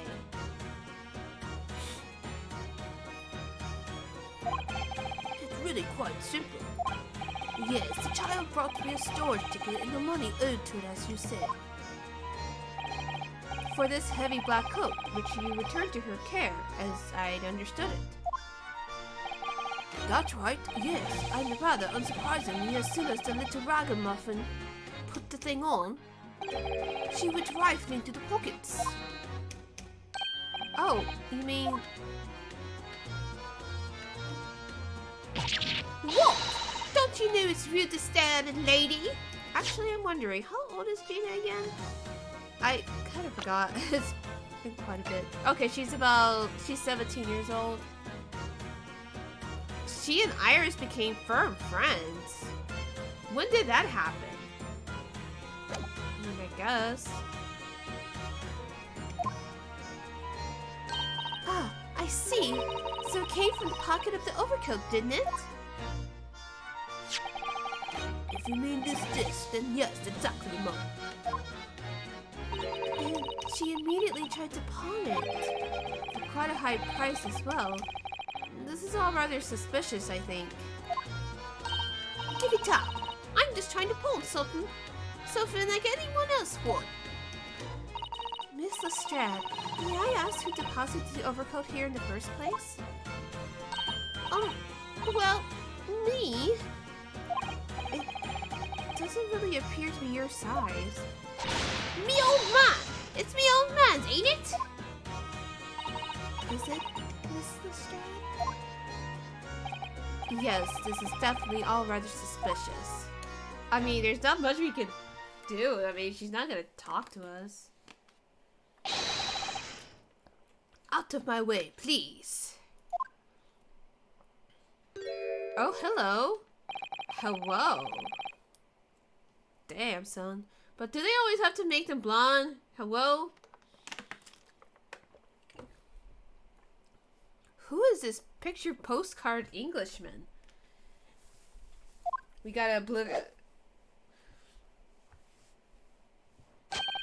Good day to you, ladies, gentlemen. What's your problem, eh? There is no problem, as long as you remove yourself. I have a matter to discuss with the proprietor. This man has definitely killed somebody, and he'll do it again, probably. And if you intend to make a problem of it, I shall see you outside, little girl, for the hiding you deserve. Excuse me? Do not let anyone, especially this motherfucker, put his hands on nobody. He definitely killed someone. He'll definitely do it again. In broad daylight. Look, ain't it obvious? I ain't done talking with him yet. And if you think you're such a gent, you should know how to wait in line. Hell yeah, tell him, Queen. Well, you are an impudent little brat, aren't you? As well as a pickpocket. Eh? He looks like, oh my god, I can't believe it's Hannibal Lecter. Eh? Who are you? How do you know who I am? The question is, how do you not know who I am? Hannibal Lecter? You have the courtesy to even remember the faces of your victims, it seems. What? You mean from you? Broker. Yes, sir. I believe this filthy pocket thief had just redeemed an article from you. No? Yeah. The article in question belongs to me. I I demand for it to be returned at once. Oh my! Oh shit! Now that's a lie! What are you trying to pull? Give me back my overcoat, you rascal. And needless to say, any music box disc too. No, you can't have it. You just can't. It's me old man's. Oh, it was. And now it's mine. Goodness, Mr. Naruto. Susato's like, when eavesdropping goes too far. This is a very awkward situation. Yes, I think perhaps we should hear both sides of the story in a little more detail. Both sides? I don't know about that. I don't know about that, Naruto. Let's not. Naruto-san, the girls are fighting. Mr. Strand, is what the gentleman is saying? What you think? It's all lies, ain't it? Obviously. I swear on my life, I ain't never laid hands on that dandy before. Oh shit, she called him a dandy. Let's hear it now, you little ragamuffin. You stole it, didn't you? That ticket you brought in here just now. No, I swear it. I swear to God. It was barely an hour ago. I was walking along the street, minding my own business, when this little gutterling ran into me. I knew at once what had happened. I've been robbed yet again, I thought to myself. Those wretched pickpockets. Again? Again? So why are you here threatening to lay hands on a damn child? When you yourself... Oh my god. Chat, hold me back. I'm gonna obliterate this twink. I'm obliterating all the twinks. Yet again. Oh yes, as you can see, I am a man of impeccable style. Uh-huh. This isn't the first time I've been targeted by these backslum scoundrels. And now then, relinquish my overcoat. Grrr. Come along now, Mr. Strand. Give the good gentleman his coat back. If you're going to cause trouble, I shall have no choice but to call the police. Like they're gonna do anything? Hold on, why does everyone think it's me? Just look at this dandy love cuff. And you think I'm the dodgy one? She said, let's obliterate this twink. And she's right for it. I don't trust this motherfucker. I'm sorry, but no one's gonna believe you. No, I believe you. Me, the player. And Chat. Chat, do you believe Miss Gina? Do you believe that this twink is up to no good? Because I don't think this twink is up to any good. At first, I was interested, but now I see now I see that I'm wrong, and I was just dazzled for a moment. But now I know we gotta obliterate this twink. The coat, yeah, it fits her. It fits her. Well, what about evidence? Yeah. Where's your evidence that I stole something, eh? Come on, let's see it. I have evidence, naturally. You what? So then, either this man is unbelievably small, or she is the size of a grown man. I honestly do think that, because look at the way he's built. There's just no way that this overcoat belongs to him. Because look how, like, he's a twink, but he's also like he's not exactly, he's almost to a twunk level. You know? There's just no way. I don't believe this cracker for a second. Excuse me, but who are you? One would expect to inquire her to introduce himself as well. Though clearly you are not British, so perhaps our ways are foreign to you. Oh boy, here it comes. Oh, sorry. Yes, we're from the Empire of Japan. We're studying here. Oh yes, Japan. I've heard talk of the place. Through my what? An its inhabitants live on some fiery brown-colored soup, dressed up with exotic spices. Oh my god, he's a weeaboo, and the worst kind of weeaboo. He's the kind that dances and, ew, we gotta obliterate this twig, y'all. You might be thinking of somewhere else. Like, what was that theatrical gesticulation about? Perhaps. Anyway, if you are a gentleman, sir, you offer your own name first before inquiring after the name of another. Of course, yes. I'm Renosuke Naruhodo. I'm a lawyer. Well, a student of law, really. My name is Sasato Mikoto. I am Mr. Naruhodo's assistant. I see. My name is Benedict. Yes, Eggert Benedict. Oh my god. You see this motherfucker's name? His name is literally Egg Benedict. I hate this, y'all. Do you see this bullshit? I can see why he goes by Benedict. They'll really name their kids anything. Enchanté. He's so refined in how he holds himself and how he speaks, but that name is suspicious. Sure, we'll call it suspicious. Now, to the matter at hand. What is he doing? My overcoat. Return it at once. To someone with style to carry it to Tolf. Why is he dancing like this? He really is a dandy, isn't he? Every move he makes, every breath he takes, I can't stand watching him. He's Jojo posing? Is this where Araki got his inspiration from? I hate this. No. And a nice Sting reference, Gina. Even though it was like years before the song is made.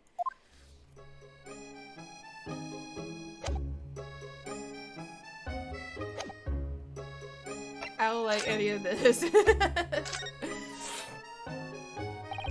Evidence that the article Mr. Strandford deemed actually belongs to this gentleman. Of course! We need to only consult Mr. Winterbank's ledger to know the truth. We'll be able to look up the name of the person who deposited the article in the first place. I swear, this motherfucker doesn't keep a ledger, I'm gonna yell. Yes! Brilliant! I'm very sorry, but I'm afraid that won't be possible. Really? Seriously? Oh! I never ask customers' names. That's a strict policy of mine. You really should. But why not? Well, no. As you can imagine, some of my customers have circumstances to consider. A great many of them prefer to maintain their anonymity. Yes, I see. But then, how can you know if an article belongs to the person asking to redeem it?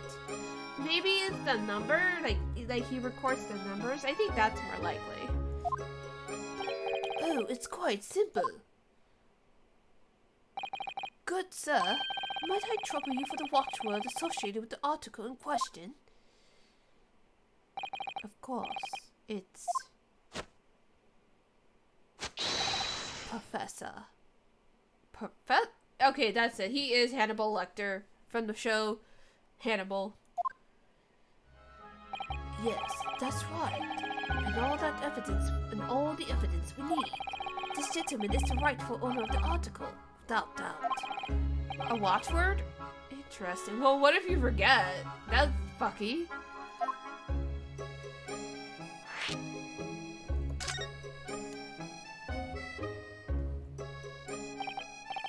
So, what about these watchwords, Mr. Winterbank? As I just explained, I never ask customers' names when they deposit items with me. There are many reasons why. Certain customers would like to keep their activities secret. What the fuck is he doing? What is he doing now? That wasn't exactly a subtle glance at Mr. Sholmes now, was it? Great detectives have no dark secrets. None at all. Man, Sato, she will love the hard-boiled detective novels. I could see Sasato either being someone into true crime, or because she actually, especially since she actually works in the judicial business, or she loves those like detective thriller stories. Like I love her. We stand a mystery loving queen. Yes, well, anyway, that's why I always ask for a watchword whenever I accept a new article. In many ways, it's like the secret combination of numbers used to unlock a vault. The date of deposit, a description, and a watchword uniquely identify each item. And of course, then I give the storage ticket to the customer. When someone comes to redeem something, I ask for the ticket and the watchword. And if someone tells you the correct watchword, you return the article. That's right, sir. Yes, just as soon as the requisite fee is paid. And I have supplied you with the information you require already. But for the avoidance of doubt, the article in question is an overcoat, deposited 2 months ago on 15th February. The watchword of a professor. But then how did she know that then? All perfectly correct information, sir. But how? Really, this is beyond a joke now. There is no further room for doubt.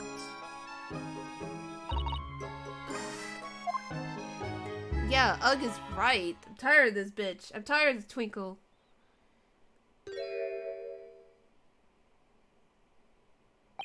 So, let that be an end to the matter.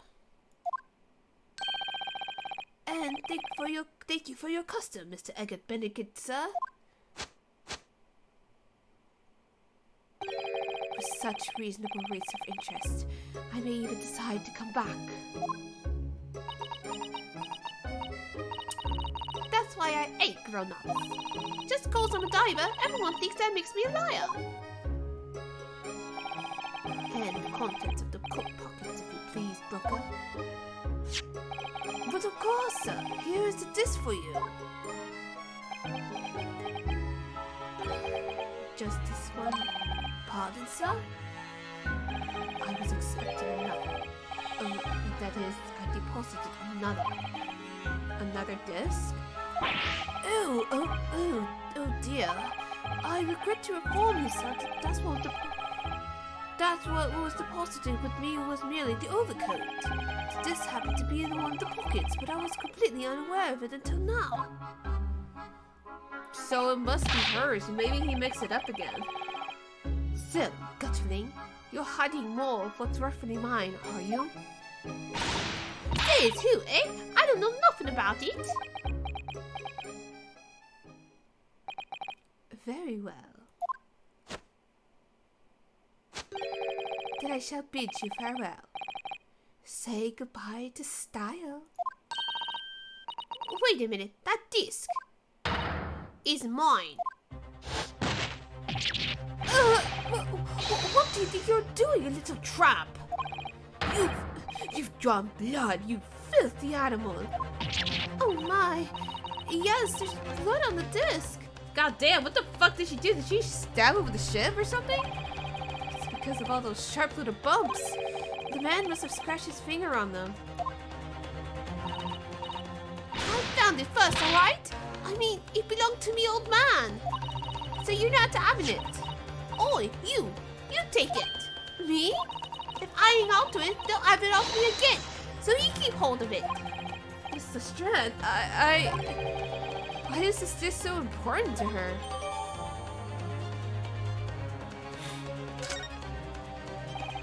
You there, in the Black Library. Man, go fuck yourself. I don't give a fuck. I automatically do not trust the man. Oh, hello. Oh, hello. What is this? Oh, there's a little scrap of paper stuck onto the reverse side of the disc. Look. And a scribbled word or two. It looks like somebody's name. McGilded. Yeah, that's for McGilded. McGilded? It couldn't be. But it is, Mr. Naruhodo. A name I shall never forget for as long as I live. But why? Why is his name on this? Yeah, no. I'm glad I read Gulag because... Hello? Okay, I just went there.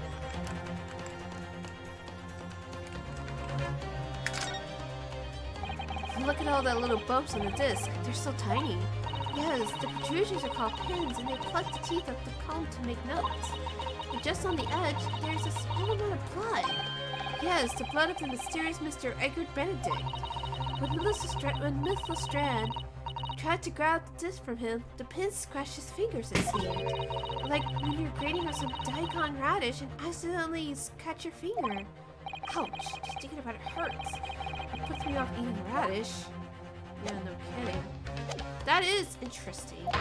Hand that disc to me at once, please. No, don't! He's lying! Grown-ups are all liars! What do I do now? How am I gonna resolve this? They're looking at me! Oh shit. Sholmes. Mr. Sholmes? What are you examining with such keen interest there?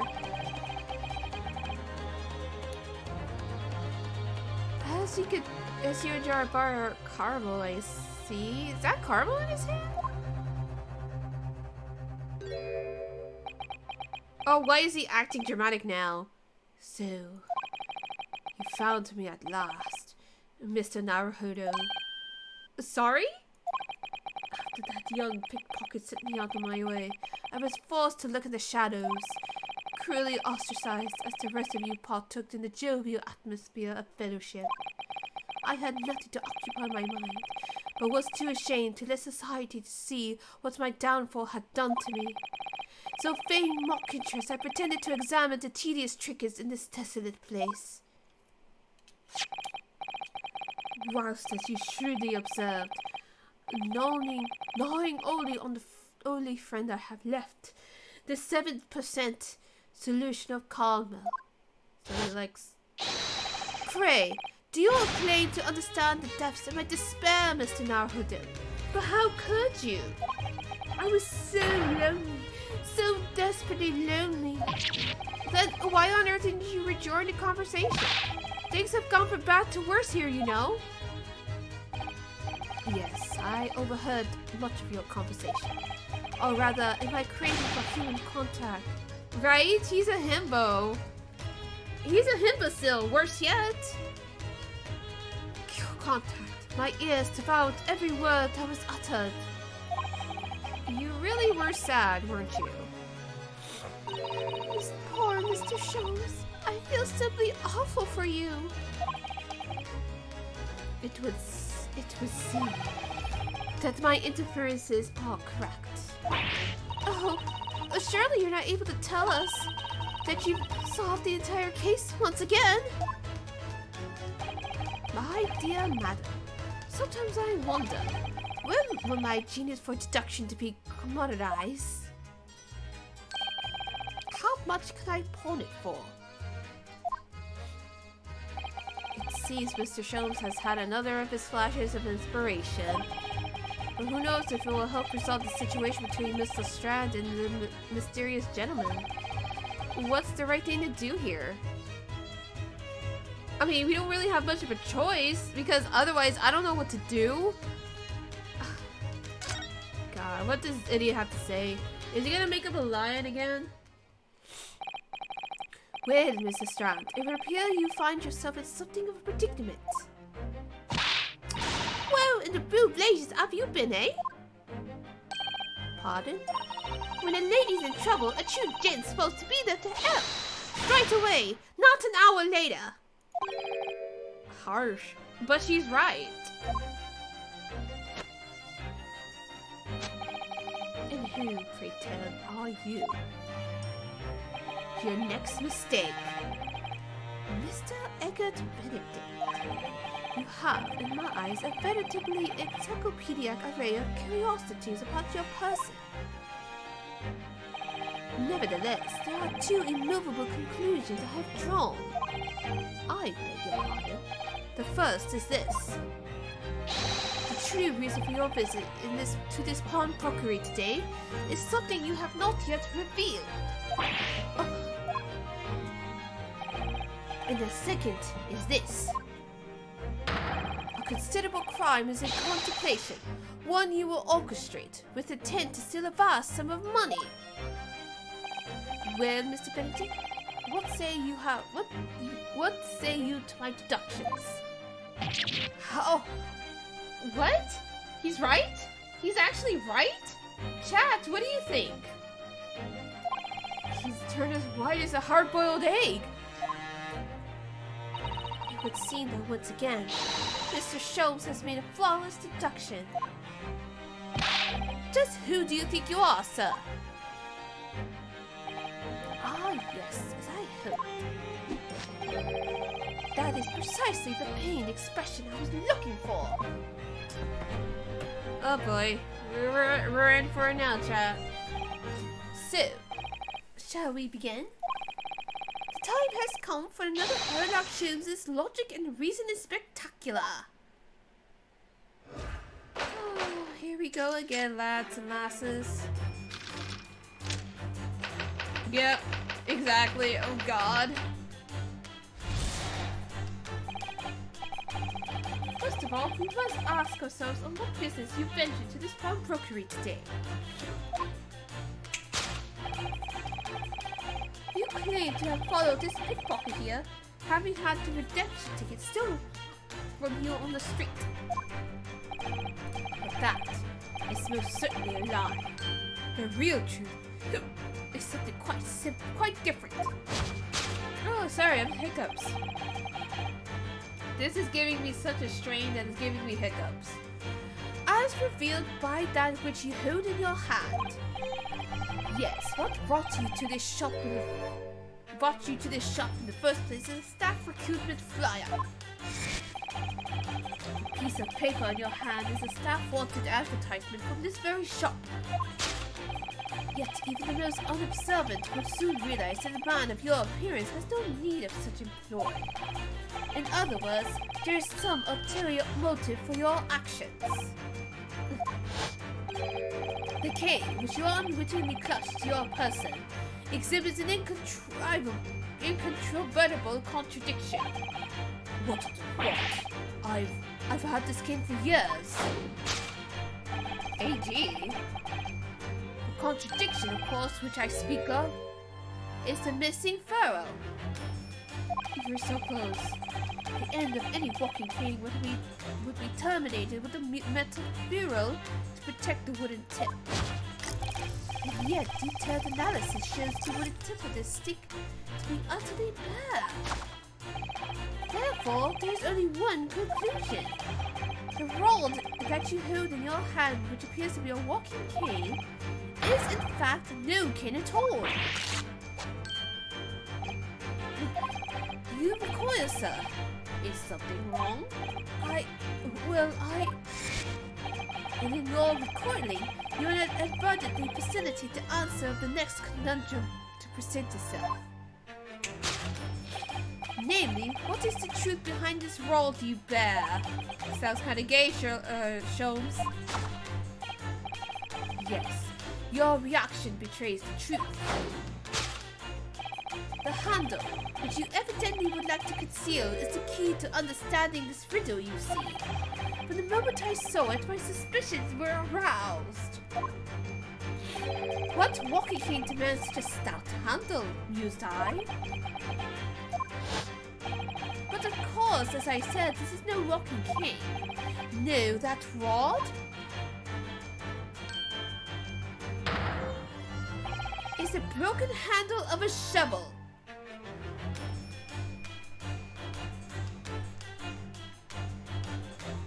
Sorry, I need a few seconds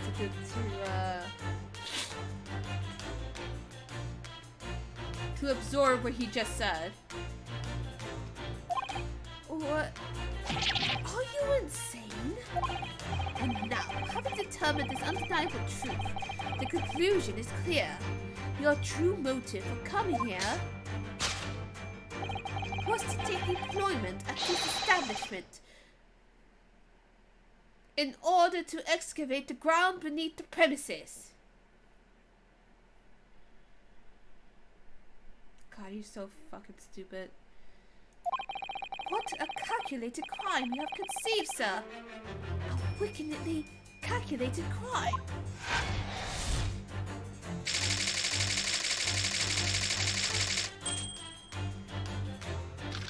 Someone get their imbecile.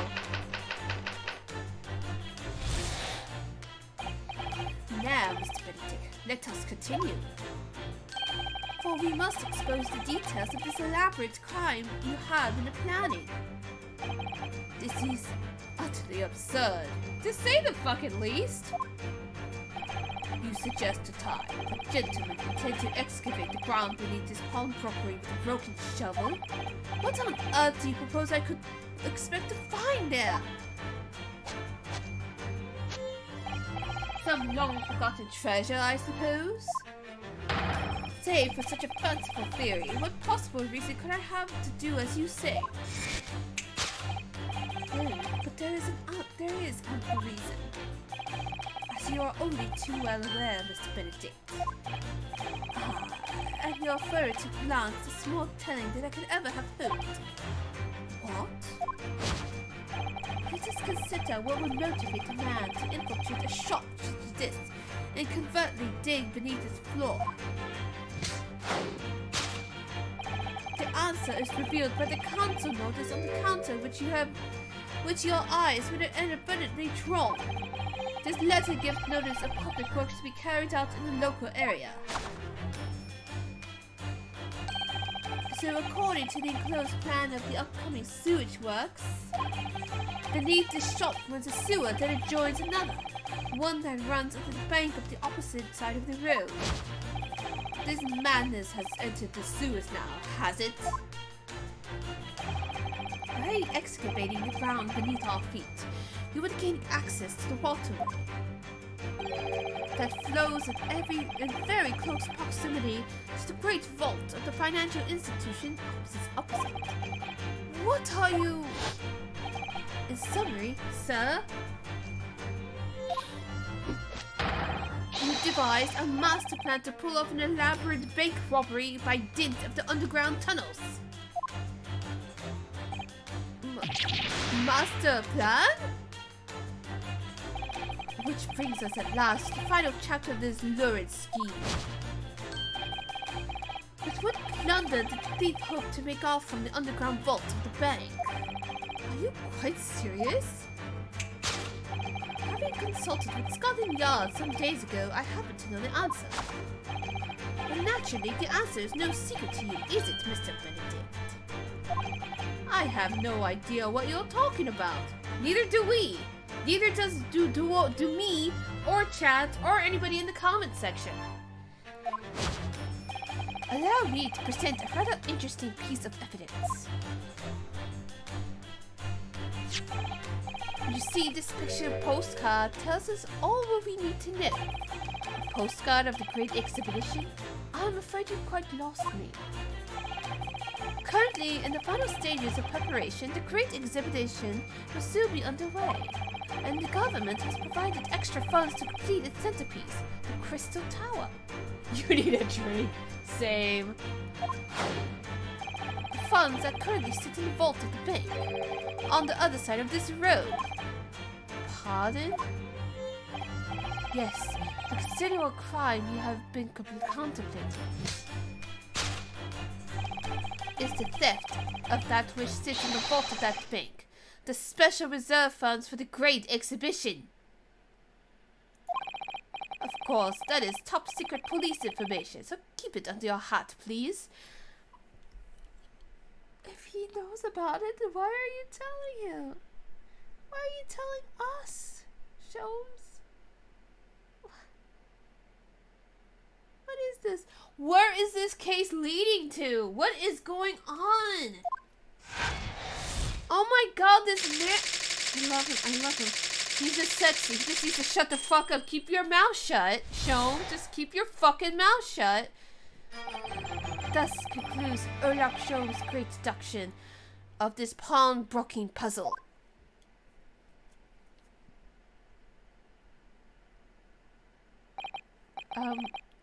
Mr. Sholmes? Well, Mr. Naruhodo, an impressively upbeat deduction for a detective racked up with loneliness, would you not agree? Was it true when you said about the bank over the road and what it has in its vault? Indeed. Though few knew of its existence, it is one of the government's most closely guarded secrets. Gregson told me in the strictest confidence. But you just announced it to everyone here, rather loudly and proud. Ah, he's so... He is big sexy, my god, but he is the biggest fucking idiot.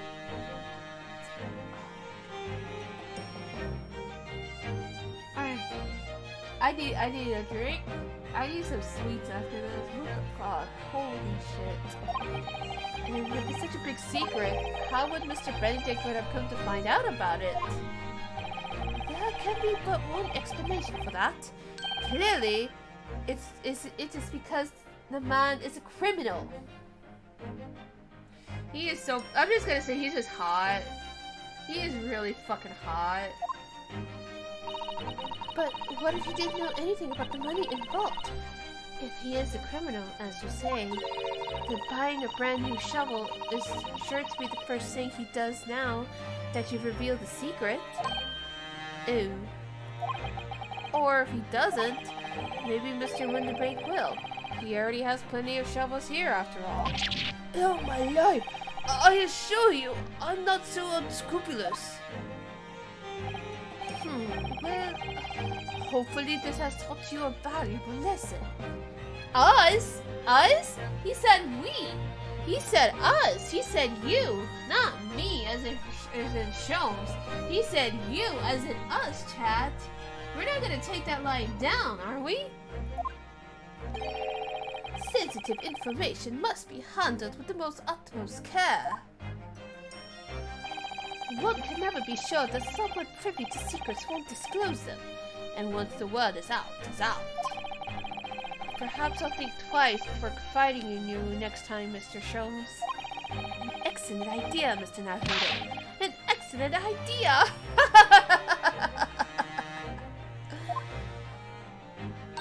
Well then, Mr. Naruhodo, you know what to do, I'm sure. I love Susato. She's just like, I'm not gonna comment on that because my love for him is gonna dwindle. Yes, let's listen to that great deduction again and see if we can massage it into shape. Very well then. Let's start once more from the beginning. Of Sherlock Sholmes' magnificent logic and reasoning spectacular.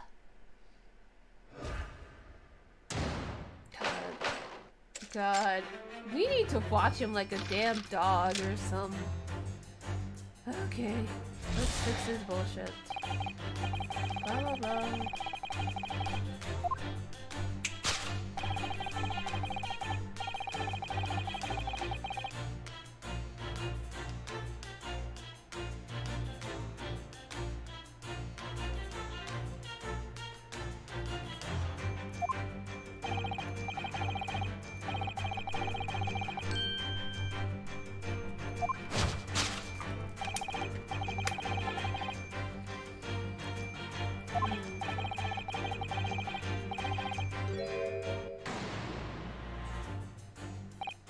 So, by Mr. Sholmes' reasoning, Mr. Benedict came in here in order to apply for a job so he could dig down through the floor. Yes, in an attempt to tunnel into the sewers to gain access to the money in the vault of the bank across the road. But he wouldn't get very far with a broken shovel, would he? No, I think it's fair to say his motives lie elsewhere. The question is, where? What did bring Mr. Benedict here at this particular point in time? Okay, let me just save. Oh, fuck, I can't.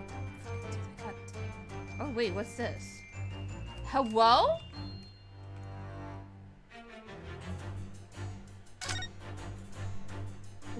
Look at that drawing! What is this? Oh. Look at all the scribbled notes in the back of the flyer here. I don't believe it. What is it? Listen to what it says. Name, Gina Lestrade. Height, 5'2". Green cap, scruffy waistcoat, grubby white shirt, blue satchel, ragged. It's a detailed description of Miss Lestrade. Goodness! There's even a sketch of her, hat and all. It's actually kind of cute. It actually, it kind of reminds me of Emma in the Edgeworth games, where you get to see her, in your quote-unquote Europe. Although, if she showed it to her, she'd fire that smoke grenade launcher in his face for sure. And look! The details of the shop have been written down here too. Windipig's Pawnbrokery, Baker Street. Redemption deadline, 15th April, which is today's date. Why would Mr. Benedict have all that information spelled on the back of that piece of paper? Yeah, let's present it. Yeah, that's kind of fucking important.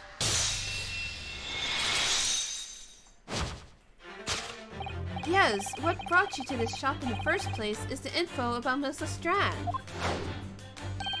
Quite so, my dear fellow. It would appear that the writing on the sketch on the reverse of the flyer pertain to the pickpocket Miss Lestrade and to Mr. Windipig's pawnbrokery here. Ah! You originally told us that you had merely given chase after Miss Lestrade stole the redemption ticket from you. But that, sir, is a thinly veiled lie. It is the information on the back of the flyer that led you here today, by which I mean... Here, to Windipig's pawnbrokery, and today, the redemption deadline of that overcoat.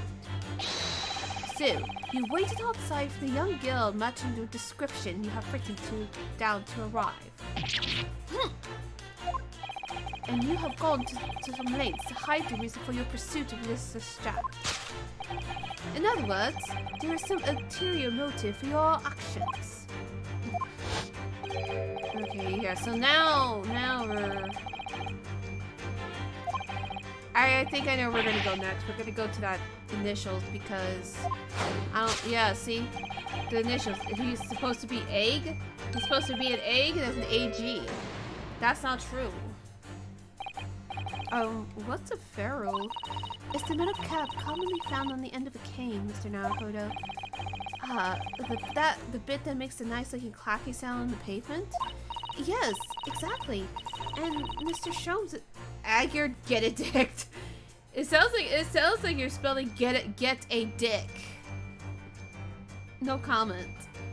I mean, let's just say this twink will be obliterated. But it doesn't actually look broken, does it?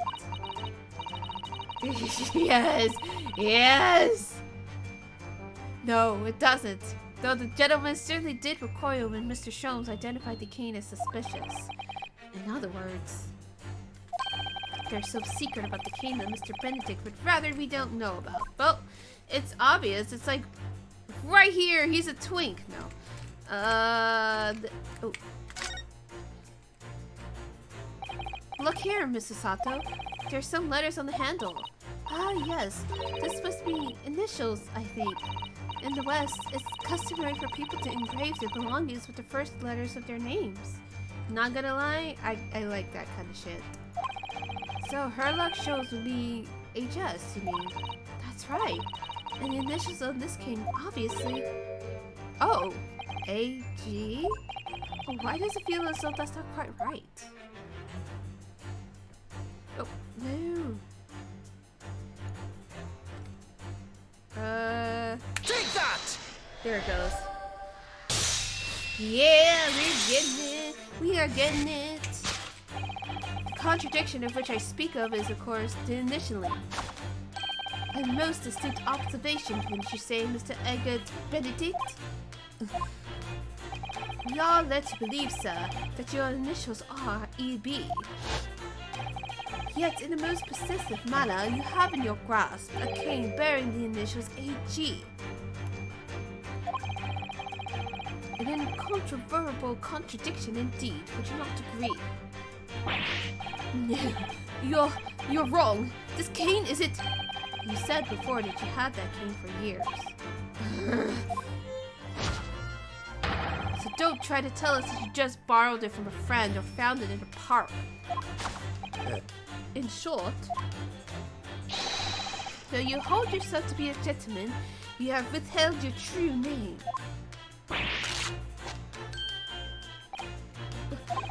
You call yourself.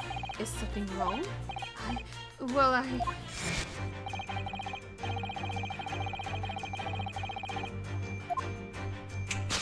Okay, so what's he looking at? Talking about all these rods. I'm sorry, I'm not sorry my mind went to that. The handle, which you evidently relate to. Okay, so... let's consider the bare bones of what's happened here. Miss Lestrand redeemed that fine-looking overcoat. And now a mysterious man has appeared, introducing himself with a fake name, and claiming that the overcoat belongs to him. But we know he's actually identifying Miss Lestrand from her written description, which suggests that everything else he's told us is untrue. So what we need to do here is to somehow prove that the overcoat cannot possibly belong to him. Alright, I'ma say... I'm a fucking idiot. Just in case. Just in case. Just in case it's like not so obvious. Okay. What is this? Is he really? Oh wait. Oh wait. Hold on a second. I'm gonna check. His Twinkie looking face. No. No, but look.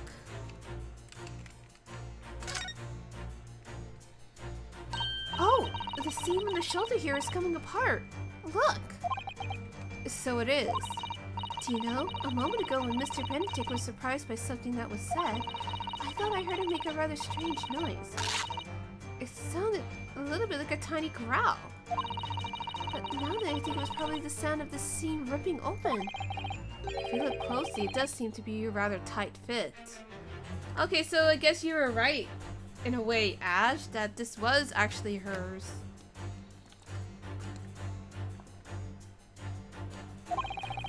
The sleeves are stretched to bursting. He wouldn't have a hope of fastening it at the front. Your mind is amazing. Are you actually part of the Ace Attorney writing staff, Ashe? Are you holding on me? If you were to run around in it, I'm sure the whole thing would fall apart. That I'd like to see. Sorry? Excuse me, Susato? What? She's really like, I want to see him. So how can we make Mr. Benedict run around? Right? Susato's like, yeah. I mean, I feel you, but not this man. Let's get better taste first. She's really giving this some thought. Fuck, I hate it when it does that. I kind of wish they made the mouse more active, but I get why they want to use the... Oh, damn it. I didn't mean to do that. I can't believe...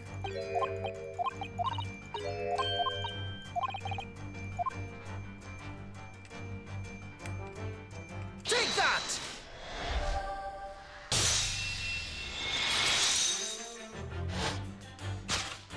The split seam, which you evidently would like to conceal, is the key to understanding this riddle, you see. Ah! Yes, because the overcoat is rather obviously a poor fit.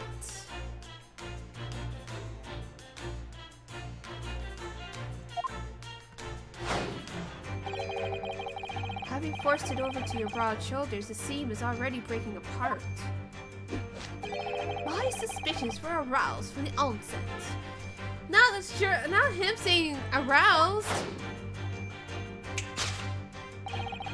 You so boldly lied about your name and so boldly waylaid this pickpocket. This catalogue of untruths has all been for one very specific purpose. To steal the article that the young girl redeemed from Mr. Windermere. So who's the pickpocket now, you bastard? But what really irks me is this. The considerable crime I initially imagined has been considerably curtailed. so we figured that part out. Now we gotta figure out the rest of it. Fun. That is still really stupid. God damn it, Sholmes. Now, Mr. Benedict, let us continue. For we must expose the details of this elaborate crime we have in the planning. This is utterly absurd. You suggest that I, a gentleman designed to wheeze, to filch some tawdry article of pawnage. Have you forgotten that I redeemed the article in the proper manner using the watchword? Had I not been the one to deposit it in the first place? How can I possibly have known the relevant details? N'est-ce pas? N'est-ce pas? I think I'm pronouncing that. I know Ashe is happy for the bastardization of the French.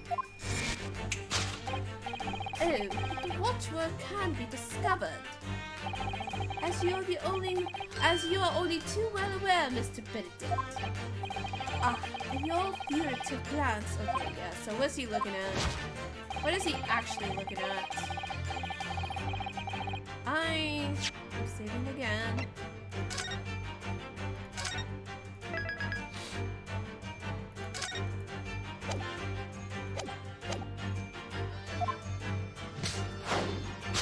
Okay, so what are you looking at? Yeah, here we go. The direction of deduction must change rather dramatically now, I think. Yes, no more talk of tunneling into the damn sewers, which is a pity because all sounded rather exciting. I think Runosuke would like the sewage levels in games, I'm just saying. Anyway, you can't deny that the mysterious gentleman did know the watchword. Yes, a professor. If you didn't know that word, Mr. Winterbake would have never allowed you to redeem the article. Or, looking at it another way, if you did know that word, Mr. Winterbake would allow you to redeem the article whether it was yours or not. So the question is, could this gentleman have found the watchword out somehow? No, it's definitely not that. What's this? Look at this, Mrs. Sato. It appears to be a memo that Mr. Winterbake has scribbled to himself. Let's see. What does it say? Oh! Professor!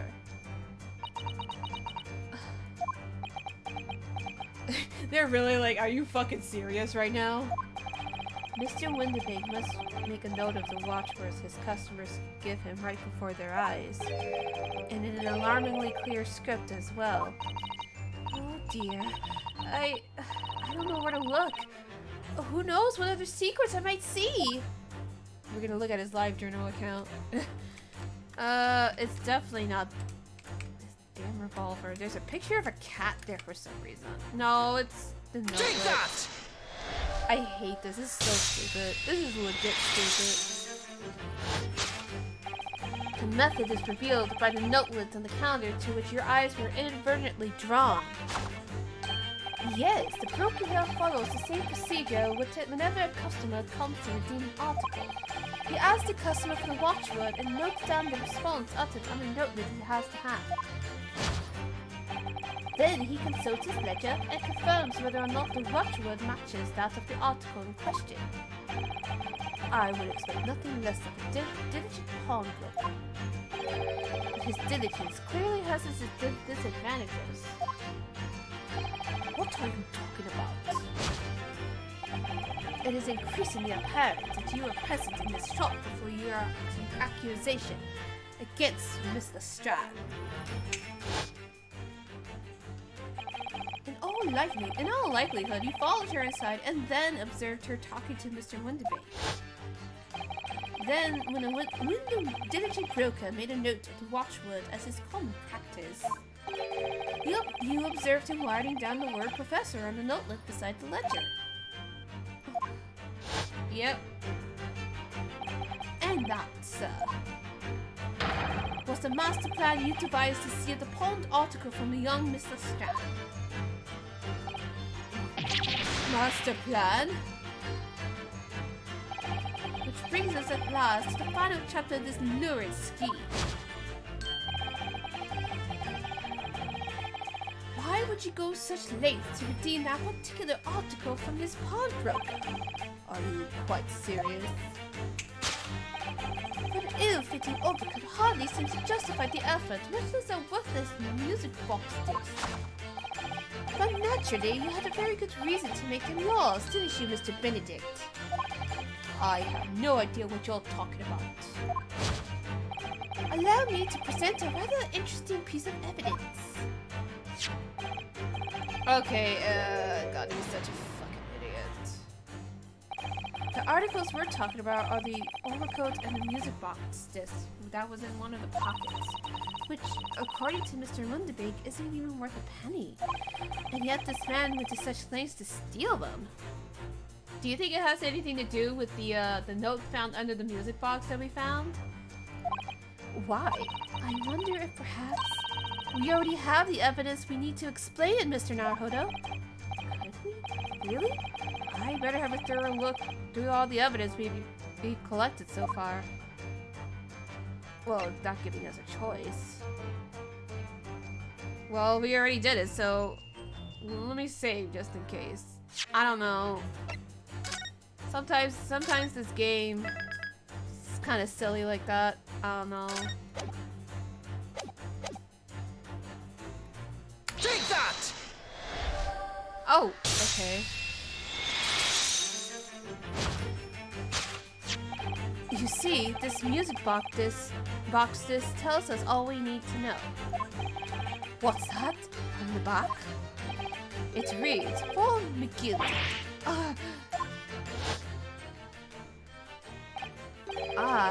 Mr. Magnus McGill, the unfortunate philanthropist who perished in curious circumstances at the Old Bailey 2 months ago. I still don't understand how that fucking happened. Why was he even in the bus anyway? Like, that's weird, bro. Prominent man in London, though his lone mongering demonstrated a distinct lack of scruples. So, you're an associate of his, are you? Or perhaps a subordinate? Mr. McGilded was a man of unusually small stature. In fact, he was precisely the right size for that overcoat that you squeezed yourself into. What?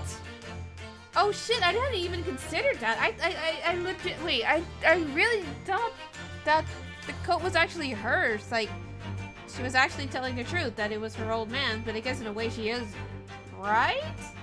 McGilda did protect her. For what? I don't know, but... Chat, what do you think? Ugh. Your true identity remains shrouded in mystery, Mr. Egbert Benedict. But the final conclusion here is crystal clear. The reason you came to this pawnbrokery today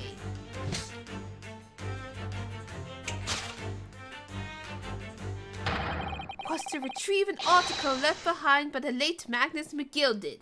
Can you imagine walking to this pawn shop and seeing these motherfuckers like dance around and shit and talking about like deductions and shit? It's just like, no, I'm just gonna turn around and go somewhere else. Or would you stay and watch? Chat, what would you do?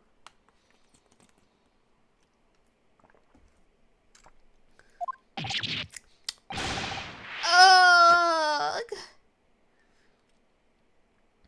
Did we do it?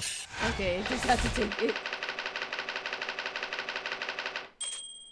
I don't know, man. I don't fuck. Why would McGilded put this in a pawnbroker if he was supposedly like super rich? That's what I don't understand. Well, Mr. Magnus McGilded. Not a name I expected to hear in these circumstances. Well, this is the final case, so maybe we'll get to the bottom of it. Or at least the final case in this game. Mr. Sholmes, I'm afraid there's something very troubling on my mind. Pray tell, Miss Susato. Well, according to what Mr. Windbait told us earlier, today was the final day on which the code could have been redeemed, was it not? Yes, ma'am, that is correct. Today will be precisely 2 months since it was first deposited. Well, today is the 15th of April, so 2 months ago today. Would have been 15th February, sir. That's right. It's all carefully recorded in my ledger. Deposited at 10:30 p.m., I see. What? But that suggests... Yes, 15th of February. Wait. It's precisely the date in which the omnibus murder took place. And 10:30 in the evening is precisely the time in which the terrible events were unfolding. Suggestive is not the word. It would seem the matter is entirely beyond coincidence. Did he kill him? Did he kill the bricker? And did he kill the guilt? Who is doing all of this and why? Wait, hello?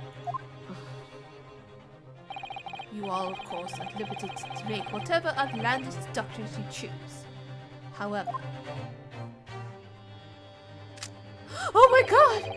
I must insist, you hand over the music boxes now.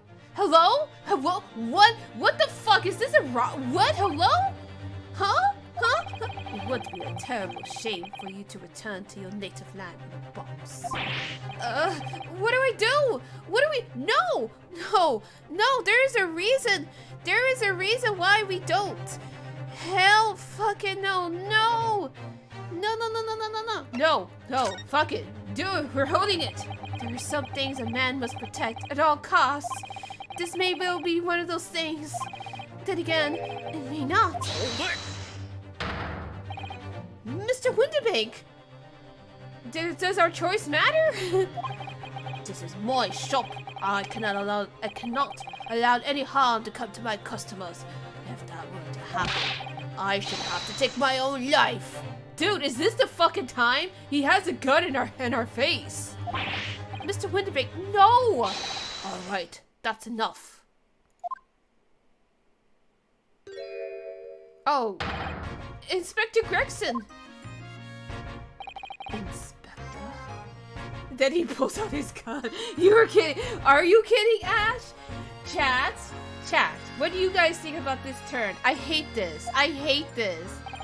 That's right, sunshine. The alarm was raised on one of our dedicated emergency lines.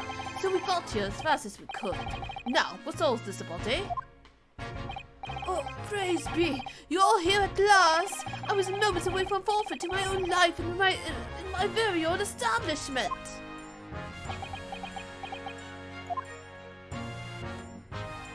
This case, I don't even know what this case actually is supposed to be. And we just started. I don't fucking know, man. It would seem you have the upper hand.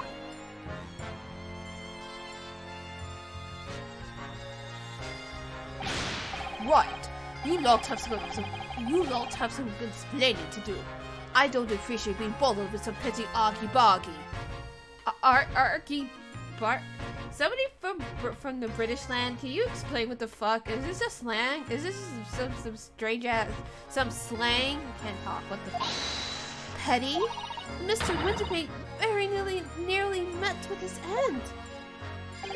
Yeah, by his own gun as far as I can tell. Oh dear. And the whole of Britain could meet with this end. If I don't get to the bottom of this case I'm supposed to be working on. What? What on earth is the case, Inspector? Spare no detail, Gregson. No, Big Billiam, don't be pointing that gun at us. I might have said a little too much. No matter, it's nothing to do with you lot. Anyway, sir, you're going to have to come with me down to the station.